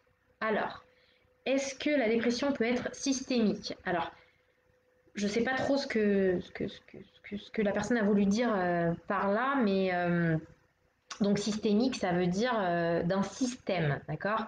Donc un système, c'est plusieurs membres, plusieurs parties qui sont reliées entre elles. Voilà.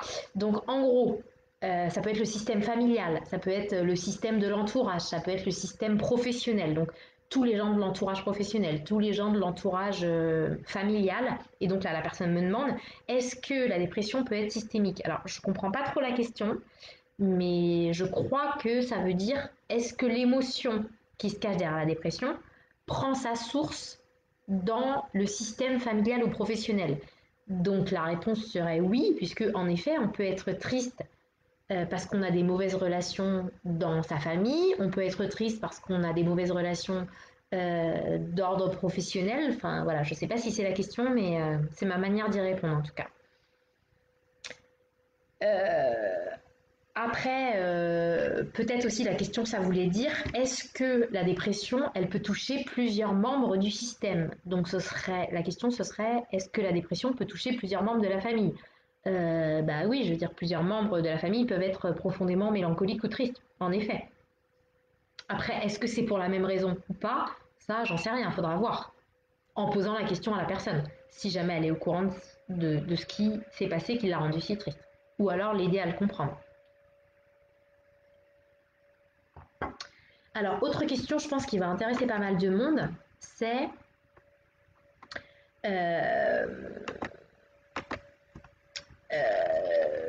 est-ce que la dépression est transgénérationnelle? Il y a plein de gens qui posent cette question. Donc, pour moi, clairement, d'accord, la dépression, qui pour moi, en fait, moi je vais dire la tristesse profonde, en fait, est-ce qu'elle saute de génération en génération? Non, d'accord? Et elle ne saute pas entre les gens non plus. C'est-à-dire que la tristesse, l'émotion de souffrance que vous ressentez à l'intérieur de vous, c'est votre émotion. C'est pas celle de votre grand-mère, c'est pas celle de votre oncle. D'accord? C'est votre émotion. Peut-être en lien avec votre grand-mère, peut-être en lien avec votre oncle. Peut-être que votre tristesse, c'est d'avoir vu votre grand-mère si triste. Peut-être, mais c'est votre souffrance. D'accord? Ce qui se passe aussi, c'est donc vous avez forcément vous vécu quelque chose qui vous a rendu triste, vous, peut-être en rapport avec vos proches ou vos, ou vos ancêtres ou je sais pas quoi, d'accord. Mais en tout cas, vous avez vécu quelque chose dans votre vie qui a mis cette émotion à l'intérieur de vous. Ce qui peut se passer aussi, c'est que par exemple, une famille, si le système d'éducation, par exemple, il ne laisse aucune place aux émotions des enfants, c'est-à-dire que de génération en génération, si tu pleures, tu te prends une claque dans la figure ou je sais pas quoi. Du coup, ça fait que chaque enfant accumule une tristesse à l'intérieur de lui à chaque fois qu'il n'est pas entendu, et du coup, ça fait que tous les membres de la famille de génération en génération deviennent tristes à l'âge adulte parce que leur tristesse naturelle d'enfant n'est jamais entendue. D'accord? Donc là, en fait, on pourrait dire, bah oui, mais du coup, nous, on est dépressifs de génération en génération, donc c'est que ça doit être génétique ou je sais pas quoi. Moi, je pense que non. D'accord? C'est peut-être parce que de génération en génération, vous vivez la même chose qui fait que vous êtes tous tristes, en fait. D'accord? Mais chacun a vécu quelque chose qui l'a personnellement rendu triste. D'accord? Pour répondre à la question, est-ce que la dépression c'est génétique? Alors, on sait oui que nos émotions, en effet, on la ressent dans notre corps. Donc, elle va s'imprimer dans nos gènes, en fait, la tristesse. Et donc, en effet, au fur et à mesure des générations, si tout le monde est dépressif de génération en génération, pour faire très court, moi, si j'arrive à la dernière génération, dans mes gènes, en effet, j'ai pas étudié le gène de la dépression, mais en gros, peut-être qu'il va y avoir une tendance dépressive dans ma famille. Mais en fait, on s'en fiche parce que en fonction des choses que l'on vit dans notre propre vie, en fonction du travail sur soi que l'on fait, on sait en fait que par l'épigénétique, en fonction de ce que je vais vivre dans ma vie, l'expression de mes gènes peut changer. Donc ça veut dire qu'en fonction du travail que je fais sur moi, en fonction de ce que je vis dans ma vie, je peux être différent ou je peux exprimer mes gènes, d'une manière différente que mes ancêtres. Donc en fait, peu importe si c'est génétique ou pas, ou si c'est un peu inscrit dans nos gènes, ou si on a un terrain dépressif. En fait, on s'en fiche, à mon sens en tout cas, puisque le but est de s'en sortir. Donc, moi, je pense clairement qu'on peut se sortir de la dépression. Donc, une fois qu'on a dit c'est génétique, bon, bah, qu'est-ce qu'on fait à part changer les gènes en fait? Alors que clairement, en fonction du travail qu'on peut faire, même si toute notre génération est dépressive, moi, je pense que chacun peut s'en sortir à sa génération. D'accord? Autre question. Euh,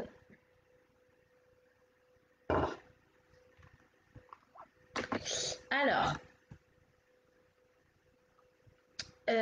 pourquoi est-ce si mal vu dans notre société d'être dépressif? Il y a quelqu'un qui m'a posé cette question. Donc je sais pas si c'est mal vu ou pas dans notre société d'être dépressif. Alors, peut-être que c'est parce que c'est vrai qu'on entend beaucoup en ce moment des trucs du genre on est responsable de son état émotionnel, nos émotions sont créées par nos pensées, donc si on change nos pensées, on va changer nos émotions. Et donc on est responsable de notre état émotionnel. Pour moi, on est responsable d'essayer de trouver un professionnel qui peut nous aider à nous libérer de nos émotions ou essayer de le faire nous-mêmes.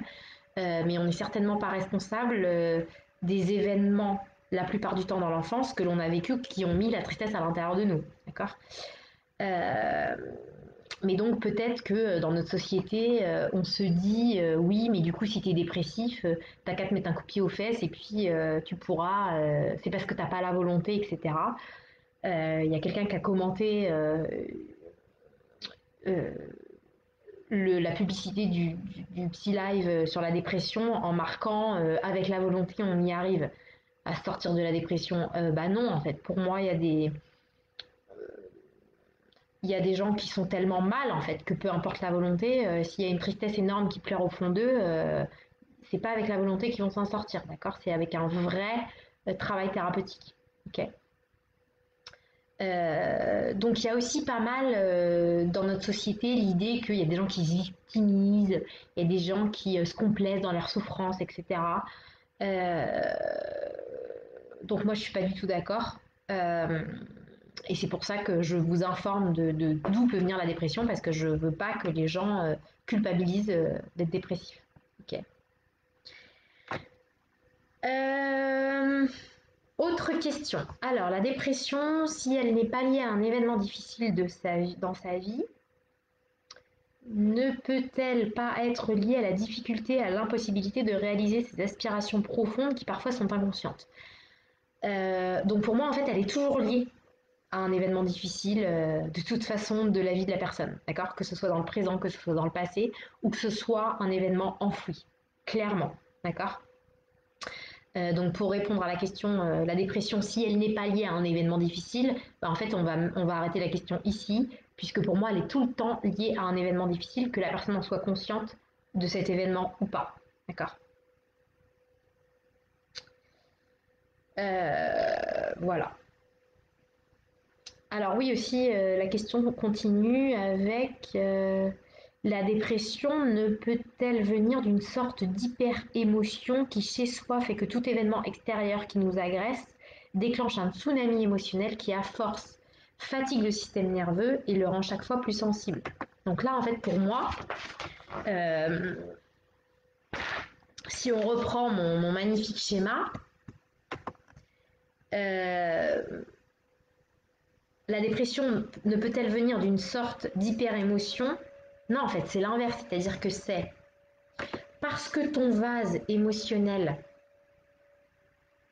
est plein d'émotions non libérées que tu peux tomber en dépression. Mais je veux dire, c'est pas la dépression. Enfin, si, la dépression vient de ça. On peut dire ça comme ça. Mais je veux dire, l'hyper-émotivité ne tombe pas du ciel, d'accord?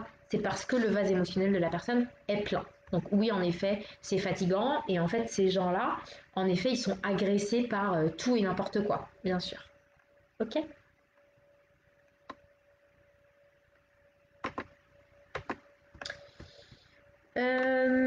Alors, autre question. Existerait-il toujours de nouvelles façons d'être dépressif et sous quelle forme principale? Je pense à l'hyperactivité, à l'isolement addictif dans les médias, le sport, l'activité, etc. Euh, Existerait-il aujourd'hui de nouvelles façons d'être dépressif? Je me suis pas posé la question parce qu'en fait, moi, je vais toujours partir de la demande de la personne, en fait. De quoi elle souffre et ce qu'elle veut que je l'aide à faire. Donc, si un adulte qui soit hyperactif, qui soit addict ou je sais pas quoi, n'est pas en demande, bah moi personnellement, en fait, je pourrais pas l'aider. D'accord? On peut pas aider les gens malgré eux. Donc, je peux peut-être lui poser des questions pour l'aider à réfléchir à sa vie ou à l'aider à prendre conscience des effets néfastes que son addiction a sur sa vie ou je sais pas quoi. Mais moi, je peux pas aider quelqu'un qui, euh, qui n'est pas actif dans sa demande de changer, en fait. D'accord. Donc c'est vrai que je ne sais pas si on pourrait dire qu'aujourd'hui il existe de nouvelles façons d'être dépressif, parce que, enfin voilà, je me suis pas posé la question parce que je vois pas l'intérêt en fait. C'est-à-dire que si quelqu'un vient me voir et est hyperactif et a une demande par rapport à son hyperactivité, bah, je vais l'aider si je peux, mais voilà. Par contre, si c'est un enfant, là peut-être on va travailler d'une autre manière, peut-être travailler avec les parents. Comment ça se fait qu'un enfant en est arrivé à être hyperactif ou à être addict au jeu ou je sais pas quoi. Mais peut-être qu'il y a des problèmes relationnels antérieurs. Enfin voilà, après ce sera à voir au cas par cas. Alors, une question qui revient, c'est comment bien dissocier déprime et dépression.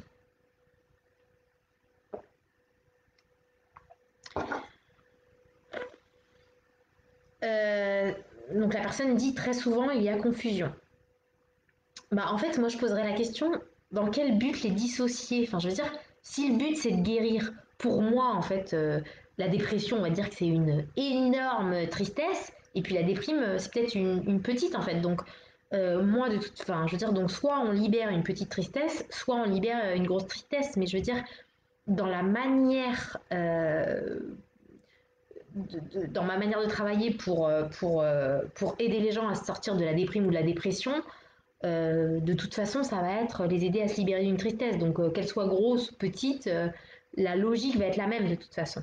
D'accord. Alors, peut-être qu'on peut dire qu'une déprime, c'est plus passager, peut-être, et que c'est moins profond, alors que dans la dépression, la personne, elle peut même pas se lever tellement elle a une mélancolie qui l'empêche de se lever. Ok, mais en tout cas, pour moi, ce qui va être intéressant, c'est dans les deux cas, de toute façon, de définir l'émotion qui se cache derrière et de voir si la personne, elle veut qu'on la libère de cette tristesse ou pas, en fait. D'accord. Après, peut-être que parfois, ça rassure les gens qu'on mette le mot dépression sur leur mal-être parce qu'en fait, ils comprennent tellement pas leur souffrance que ils savent tellement pas ce qui leur arrive qu'ils se disent ouais mais attends si on me met l'étiquette dépression au moins je sais ce que j'ai et donc ça peut les rassurer, d'accord. Mais si vous les aidez à prendre conscience qu'il y a forcément une émotion à l'intérieur de leur cœur et qu'elle n'est pas tombée du ciel et qu'il s'est forcément passé quelque chose, qu'ils en soient conscients de cette chose ou pas pour qu'ils soient dans cet état-là, bah déjà ça peut les rassurer aussi en fait. Il n'y a pas besoin de mettre une étiquette sur leur mal-être, d'accord. euh, Autre question, la dépression existe-t-elle chez les enfants, chez les ados et quels sont les signes? euh, Je répondrai de la même manière, c'est-à-dire que moi je vais m'intéresser à l'émotion toujours que ressent l'enfant. D'accord. Donc on peut regarder les signes qui montrent qu'un enfant il va pas bien, il va avoir des comportements à risque, il va être en révolte permanente contre les adultes, il va être dans l'autodestruction, il va se scarifier, il va se replier complètement sur lui, il va faire des terreurs nocturnes, enfin, il y a une baisse brutale des notes et des trucs comme ça. Mais moi, en tout cas en tant que thérapeute, je vais m'intéresser à comment se sent l'enfant, quelle émotion il a à l'intérieur de son cœur, est-ce qu'il va bien ou pas, et comment je pourrais l'aider en fait. D'accord. Alors une question très intéressante. Comment tenir une vie sereine avec une personne dépressive et suicidaire? Elle est pas mal cette question. Et je crois qu'il y avait une autre question dans le style tout à l'heure.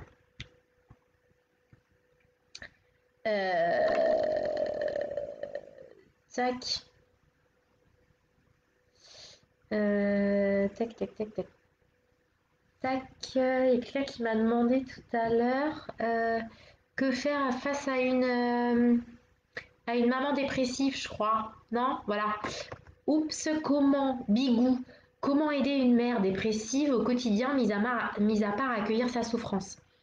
Alors, en fait, euh, déjà, il y a quelque chose qui est clair, c'est que on peut pas aider les gens malgré eux, d'accord?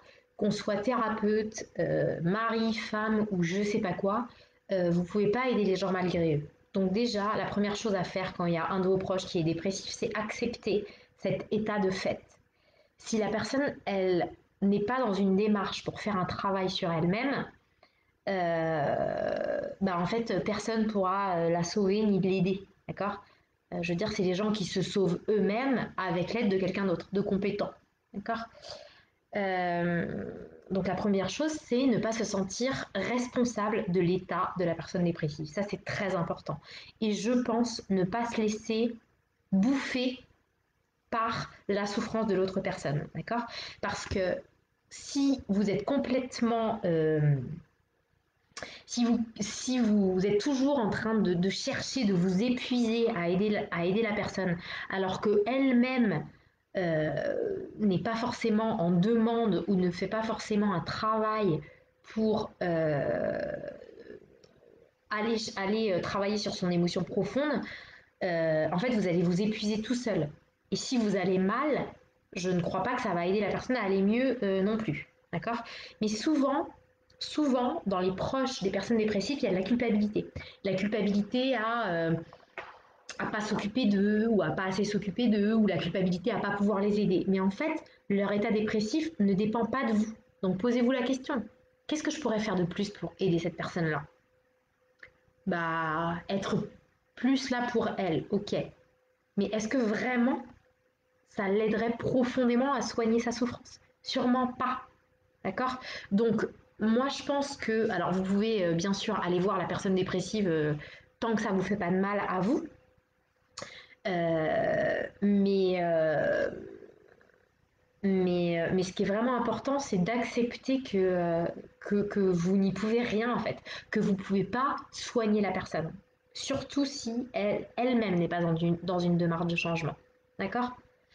Donc posez-vous la question, qu'est-ce que j'ai fait pour l'aider à arrêter d'être dépressive? Qu'est-ce que je pourrais faire d'autre? Et vous demandez à chaque fois que vous vous dites, bah ouais, tiens, je pourrais faire ci, je pourrais faire ça, de vous poser la question, est-ce que vraiment ça ferait qu'elle arrêterait d'être dépressive ou suicidaire? Et la plupart du temps, non, parce que ça ne dépend pas de vous, ça dépend d'elle. D'accord? Donc je commence à être fatiguée, il y a pas mal de questions.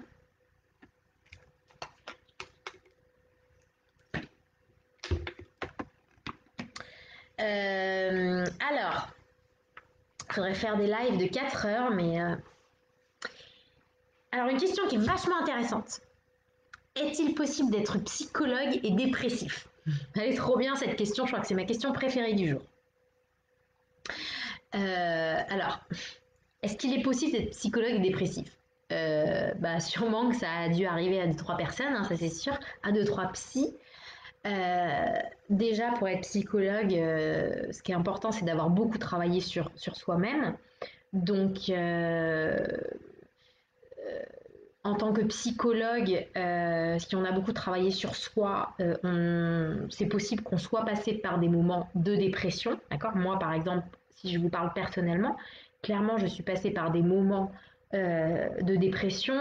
Euh, Après, bien sûr, c'est faire attention à toujours rester professionnel parce qu'on n'est pas là pour raconter notre vie aux personnes qui viennent nous voir enfin voilà, bien sûr, hein. Euh, mais du coup, de travailler sur soi en tant que psychologue pour être dépressif, si jamais vous êtes dépressif. Voilà, après, le but n'est pas de rester dépressif toute sa vie, donc sachant qu'on peut s'en sortir, en fait, pour moi, c'est bien sûr qu'il est possible d'être psychologue et de passer par des moments de dépression. Mais l'essentiel est, surtout en tant que psychologue, de travailler sur soi pour sortir de la dépression. D'accord?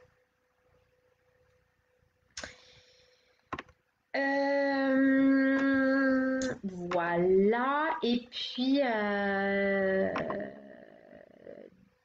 alors, les dernières questions qu'on m'a posées avant de... en amont du live. 4 dernières questions. Alors, quelle est la différence entre un burn-out et une dépression? Alors moi, franchement, je donne pas je fais pas la différence. Enfin, je donne pas d'importance en fait à l'étiquette en fait. Moi à chaque fois c'est vraiment ce qui m'intéresse, c'est qu'est-ce qui se passe pour toi en tant qu'être humain, d'accord?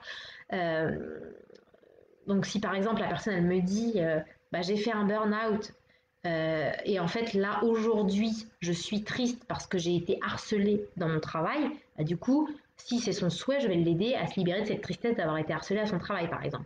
Si la personne elle me dit je suis dépressive mais la tristesse je sais pas d'où elle vient, donc ça veut dire que c'est un truc enfoui, bah là on voit bien que la dépression et le burn-out, enfin c'est pas la même chose. Enfin, en fait c'est pas comme ça que je me poserais la question en fait, c'est-à-dire que euh, un burn-out, pour ceux qui savent pas ce que c'est, en gros, c'est un épuisement professionnel qui peut être lié à différentes raisons, d'accord? Ça peut être lié à un patron qui harcèle, ça peut être lié à un surmenage ou je sais pas quoi, et du coup, on peut en effet tomber en dépression suite à un burn-out, c'est-à-dire être plombé par la tristesse suite à un burn-out, d'accord?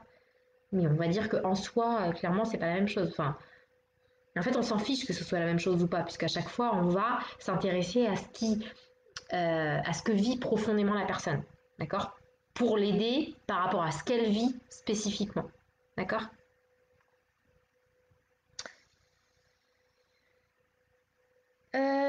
Ok, bon, ça va vous sinon? Qu'est-ce que vous me racontez dans les commentaires? Oh, j'ai pas du tout le temps de les lire, je suis désolée. Alors, qu'est-ce que vous racontez? Bravo pour votre franchise, on va faire un peu de légèreté avant les dernières questions pour que je me repose un peu. Bravo pour votre franchise. Bah oui, hein, on n'est pas là pour se raconter des histoires. Merci beaucoup, c'est intéressant d'aborder un sujet comme celui-ci. Alors, Bigou, ça doit être par rapport à votre maman où vous me demandez, elle est déjà suivie, mais à ma hauteur, je veux dire, bah franchement, à votre hauteur, pour aider votre maman dépressive, euh, à part accueillir sa souffrance et ne pas culpabiliser de sa souffrance, je vois pas. Franchement, je vois pas. Ou lui dire, tu sais, maman, il doit forcément y avoir une raison à ta souffrance profonde. Je sais pas si elle est consciente de ce qui la rend dans cet état-là, mais à part ça, sûrement, vous pouvez rien faire de plus en fait. D'accord?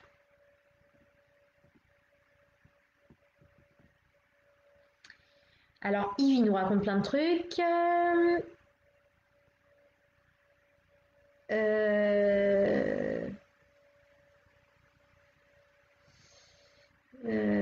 tac. Attendez, parce que je lis tous les messages de Yves, pardon. Alors, oui, pour une précision, Sophia, donc Sophia qui nous demandait si la dépression pouvait être systémique, c'était plus dans le sens, la dépression peut-elle être due au fait qu'il y ait d'autres personnes dépressives dans la famille? Oui, tout à fait. Mais je veux dire, par exemple, euh, je vais être dépressive parce que j'ai une tristesse, c'est une tristesse que j'ai au fond de moi, parce que j'ai vu ma mère qui était dépressive. Vous voyez ce que je veux dire? C'est pas on est dépressif dans la famille et voilà, c'est un coup de baguette magique en fait. Les émotions, c'est logique. Donc si j'ai une émotion de mélancolie au fond de moi, c'est pas parce que ma mère a une émotion de mélancolie au fond de moi et que sa mélancolie a sauté à l'intérieur de moi ou parce que je suis sa fille, j'ai les mêmes émotions qu'elle. Non, pas du tout. D'accord? Peut-être qu'on a vécu la même chose qui nous a rendu mélancoliques. Peut-être que on a vécu la guerre toutes les deux et que du coup on a des émotions de tristesse qui sont pas libérées. Peut-être que moi, à force de voir sa mélancolie en tant que petite fille, j'ai été super triste de pas pouvoir l'aider et je sais pas quoi et donc ça a mis la mélancolie à l'intérieur de moi et moi aussi je suis dépressive. Vous voyez ce que je veux dire? Mais à chaque fois, ça a un sens en fait. D'accord? Qu'est-ce que vous me racontez d'autre? euh...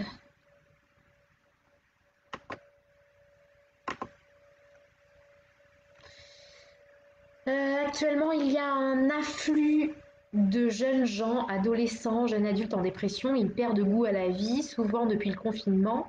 comme si la peur d'être enfermé avait fait ressurgir la peur de la mort et la peur du vide, et bien sûr a réveillé des anciennes blessures non réglées et ravivées par la crise. Exactement, Anna. Pendant le confinement, là, il y a plein de gens qui se sont retrouvés face à eux-mêmes, et du coup, vous voyez, toutes les émotions qui n'avaient pas été digérées avant, bah, du coup, forcément, elles remontent, et du coup, ils vont super mal. Et ils pensent que c'est à cause du confinement, alors que la plupart du temps, c'est à cause de blessures anciennes qui n'ont pas été digérées. D'accord?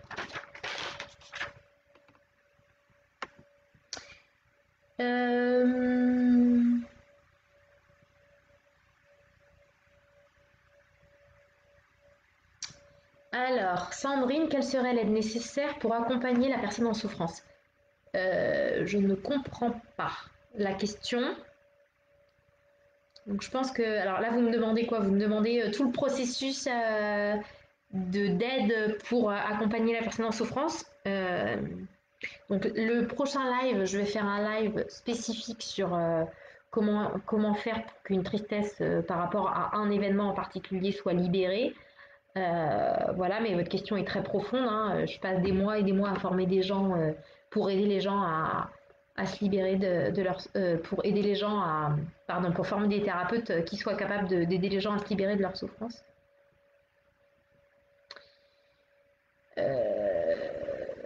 Ok, donc Bigou, elle nous dit plusieurs fois, je suis TISF, j'interviens à domicile.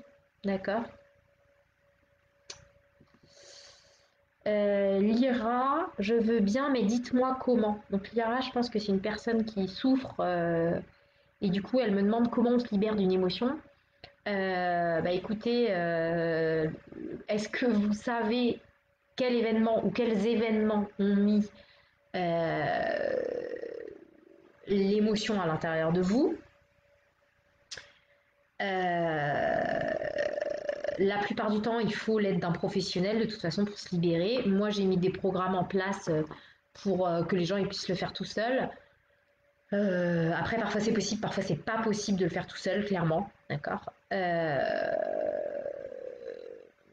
Mais voilà, il y a tout un processus, Lyra, et je l'expliquerai plus précisément la prochaine fois. Mais je vous garantis pas du tout que vous pourrez le faire tout seul, toute seule. Surtout si votre souffrance, vous savez pas d'où elle vient, d'accord. Là, clairement, il faudra quelqu'un pour vous aider.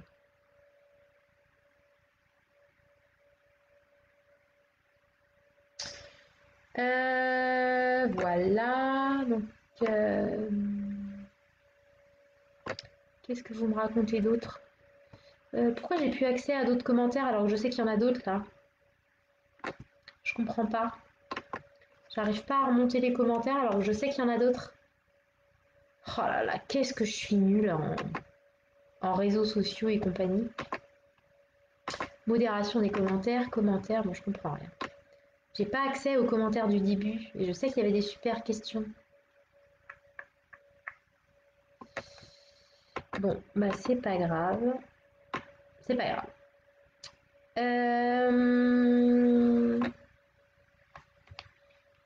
Ok. Bon, on va répondre aux 3 dernières questions et puis après on va se coucher. Alors.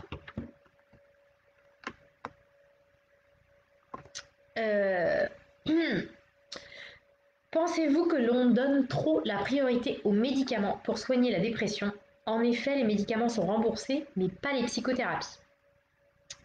Alors, c'est vrai que j'ai pas encore parlé d'antidépresseurs. Je vais vous dire ce que j'en pense. Ah bah non, c'est dans la prochaine question. Que pensez-vous du rôle des antidépresseurs? Donc, on va faire cette question-là d'abord. Donc, pensez-vous que l'on donne trop la priorité aux médicaments pour soigner la dépression?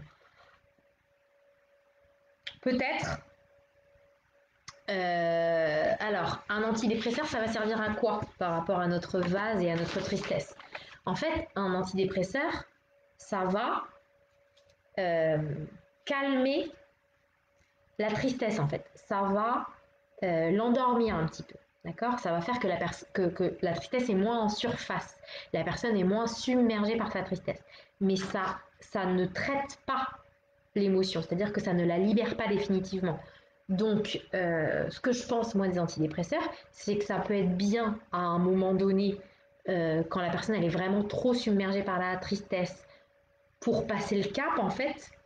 Mais tout seul, ça ne soigne pas profondément. Donc, moi, je pense que c'est intéressant, si la personne elle le souhaite et momentanément, de céder d'un antidépresseur pour pas être submergée par la tristesse, euh, pour passer un cap dans sa vie. Mais il sera quand même intéressant de faire un travail psychothérapeutique pour vraiment libérer profondément la tristesse. D'accord? Après, moi, je suis ni pour ni contre, hein. Les gens, ils font ce qu'ils veulent. Si ça peut les aider à un moment donné. Ce que je trouve dommage, c'est de prendre des antidépresseurs et pas faire le travail de libération de l'émotion à côté, en fait, parce qu'on soigne rien. D'accord? On met un pansement sur la blessure, mais on la soigne pas véritablement. Donc, si on arrête les antidépresseurs, bah, on se la prend dans la figure. D'accord? Plus directement ou plus tard, en fait. Donc oui, c'est vrai que les médicaments sont remboursés par la sécurité, par la sécurité sociale et les psychothérapies, non.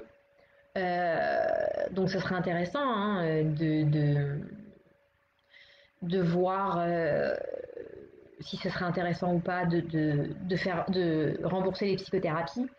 Je sais qu'en Argentine, il y a beaucoup de mutuelles qui rembourse totalement les psychothérapies.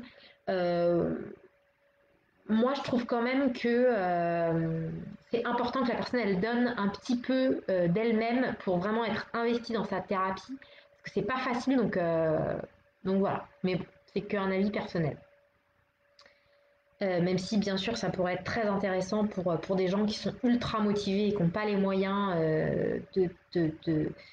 que ce soit remboursé au moins en partie, sachant qu'il y a les CMP, donc les centres médico-psychologiques, qui offrent un suivi gratuit, mais bon, souvent il y a des mois d'attente, donc c'est un peu compliqué. Deuxième question, votre travail psychothérapeutique est basé sur la libération émotionnelle du consultant. Que pensez-vous du rôle de l'antidépresseur? Donc, c'est ce que je viens de vous dire, hein, ça calme les émotions, mais parfois, l'émotion, elle hurle tellement fort à l'intérieur de la personne que même sous antidépresseur, ça ne change rien et la personne, elle est aussi mal que sans. D'accord? Euh, Après, est-ce que moi, ça m'empêche de travailler si la personne, elle a mis ses émotions en sourdine grâce à des antidépresseurs? Parfois oui, parfois non. Euh, Après, c'est à la personne de voir, hein. Et puis après, on voit en psychothérapie aussi si vraiment la prise d'antidépresseurs anesthésie tellement la personne de ses émotions qu'on ne peut même pas travailler avec ses émotions. Donc là, du coup, ça va être compliqué, en effet. Dernière question. Il y a une telle offre de psychothérapie et de soins potentiels. Comment un futur consultant qui est submergé par cette souffrance et ses symptômes envahissants et douloureux, qui est accablé par son incompréhension de ce qui lui arrive, par les doutes, par les interrogations familiales, voire par le déni complet familial, peut-il s'y retrouver et discerner ce qui pourrait être bon pour lui? C'est une telle jungle que le consultant mettra des années, après certainement plusieurs parcours thérapeutiques, à comprendre et peut-être à trouver ce qui pourra véritablement l'aider. N'y a-t-il pas des choses à améliorer? Merci d'avance pour vos réponses. Alors bien sûr, hein, il y a plein de choses à améliorer et je pense que ça sera toujours le cas. Euh, voilà. Est-ce qu'il y a des choses à améliorer? Oui. Moi, je trouve qu'à la fac, on n'est pas assez formé. Après, c'est mon avis personnel, hein. Donc oui, je pense que dans la formation des professionnels, il y a quelque chose à faire. C'est pour ça que moi, je forme des professionnels, voilà. Euh, et oui, c'est vrai que les gens, souvent, ils savent pas trop vers qui se tourner. Hypnothérapeute, psychopraticien, thérapeute, psychologue, psychiatre, remboursé, pas remboursé, c'est un peu la jungle. Les gens, ils sont souvent perdus. Moi, ce que je leur dis, c'est vraiment essayer de vraiment aller voir quelqu'un avec lequel vous vous sentez vraiment en sécurité pour travailler. Et à mon sens, en tout cas, un professionnel qui vous invite vraiment, comment expliquer? où vous sentez qu'il est intéressé à vous aider à chercher la cause de votre souffrance. Parce que pour moi, il n'y a que comme ça que vous pourrez en être définitivement et totalement libéré. D'accord? Donc, je sais qu'il y a plein de thérapeutes qui disent non, mais il ne faut pas aller chercher la cause de la souffrance, ça sert à rien, etc. Bah écoutez, si vous voulez, mais par exemple, si vous avez une grosse blessure d'enfance et qu'il y a un thérapeute qui n'est pas intéressé pour écouter votre souffrance, c'est comme si le thérapeute disait à l'enfant que vous étiez et qui souffre toujours à l'intérieur de vous, tu ne m'intéresses pas et ce que tu as vécu, en fait, je m'en fiche, même si c'était des horreurs. D'accord? Donc voilà, moi, c'est pas du tout ma philosophie, c'est pas du tout ma, ma manière de travailler. Ok? Donc voilà, bon, bah, on a bien travaillé, hein. Bon, il y a l'Argentine qui nous dit bonjour, hola Sulma. L'Aziz qui nous demande désolé pour ce retard. Ah bah oui, là du coup ça fait 1h45, donc c'est vrai que le psy live touche à sa fin. C'est quoi ta meilleure méthode de thérapie d'utilisant en cas d'autisme? Alors le psy live d'aujourd'hui, vu que maintenant c'est psy live à thème, c'est sur la dépression, donc on parle pas d'autisme. Après moi je vous ferai pas de psy live sur l'autisme parce que j'y connais rien du tout, donc je vais pas vous raconter l'histoire. D'accord? Pas du tout ma spécialité, donc il y a des gens qui en parleront beaucoup mieux que moi. Donc si vous êtes intéressé par l'autisme, je ne vais pas pouvoir vous être d'une grande utilité. Donc oui, tout à fait, Sandrine, les antidépresseurs masquent les émotions mais ne traitent pas le mal-être à l'origine. D'accord. Voilà. Ok. Bon, bah comment ça a été? Ça a été bien? Est-ce que vous avez quelque chose à me dire avant qu'on se quitte? À part salut, bisous. Bon, on en a perdu un certain nombre au fur et à mesure du live parce que c'est vrai qu'il était de 1h45, donc ça fait un gros live. Mais je voulais vraiment répondre à toutes vos questions et faire une explication la plus complète possible sur la dépression. Donc, ce que je partirais en disant que par rapport aux gens qui disent oui, bon, bah du coup, ok, mais comment on fait en fait concrètement, moi qui suis dépressive, pour me soigner? Donc je vais pas pouvoir vous soigner là tout de suite en direct, d'accord? Les émotions, elles ont une logique. Comment faire pour vous soigner d'une dépression? Tout seul, c'est vraiment compliqué. Donc, allez voir un professionnel qui est formé à la libération émotionnelle. Les quelques questions que vous pouvez vous poser déjà, si vous êtes dépressif, c'est mais c'est quoi l'émotion que j'ai au fond de moi qui me fait dire que je suis dépressif? Est-ce que c'est de la tristesse? Est-ce que c'est de la colère? Est-ce que c'est de la peur? Et une fois que vous avez identifié cette émotion, posez-vous la question, d'où vient cette émotion? Quel événement a mis cette émotion à l'intérieur de moi? euh, Si vous trouvez l'événement, bah après, il y a tout un processus, mais qui est vraiment difficile à faire tout seul. Mais j'en parlerai plus spécifiquement, si vous voulez, dans le prochain live, justement, de ce processus, de comment on soigne une blessure émotionnelle, en fait, d'accord? Comment on libère une émotion qui est piégée à l'intérieur du cœur de la personne. Mais parfois, les dépressions sont dues à des traumatismes qui ont été enfouis. Et là, c'est encore complètement autre chose.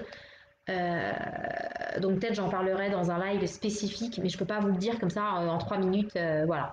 Il y a des semaines de formation pour les thérapeutes que je forme pour aider les gens à soigner les traumatismes enfouis, mais donc clairement je peux pas vous l'expliquer en 5 minutes.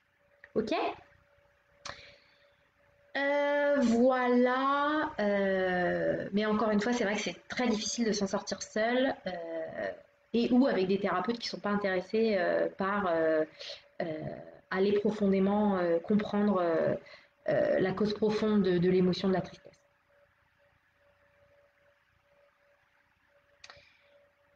Euh, voilà.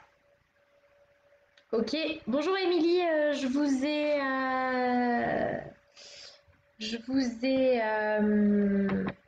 hop, je vous ai, oui, j'ai répondu à votre question. Donc vous pourrez le regarder en replay, hein, il sera disponible sur ma page. Bah, écoutez, je vous donne rendez-vous pour le prochain petit live dimanche 1er novembre à 18 h. Et donc ce sera comment libérer une émotion. Comment soigner une blessure émotionnelle, comment soigner un traumatisme. On verra les différentes étapes. Ok? Bisous à tous, bonne soirée, dormez bien. Demain c'est lundi, il y en a sûrement pas mal qui travaillent. Voilà, vous pouvez me laisser vos commentaires, mettez des j'aime et tout ça, partagez si vous pensez que ça pourrait intéresser des gens. Et puis moi, je vous dis à dans un mois, le premier dimanche 1er novembre à 18 h. Ok? Allez, bisous!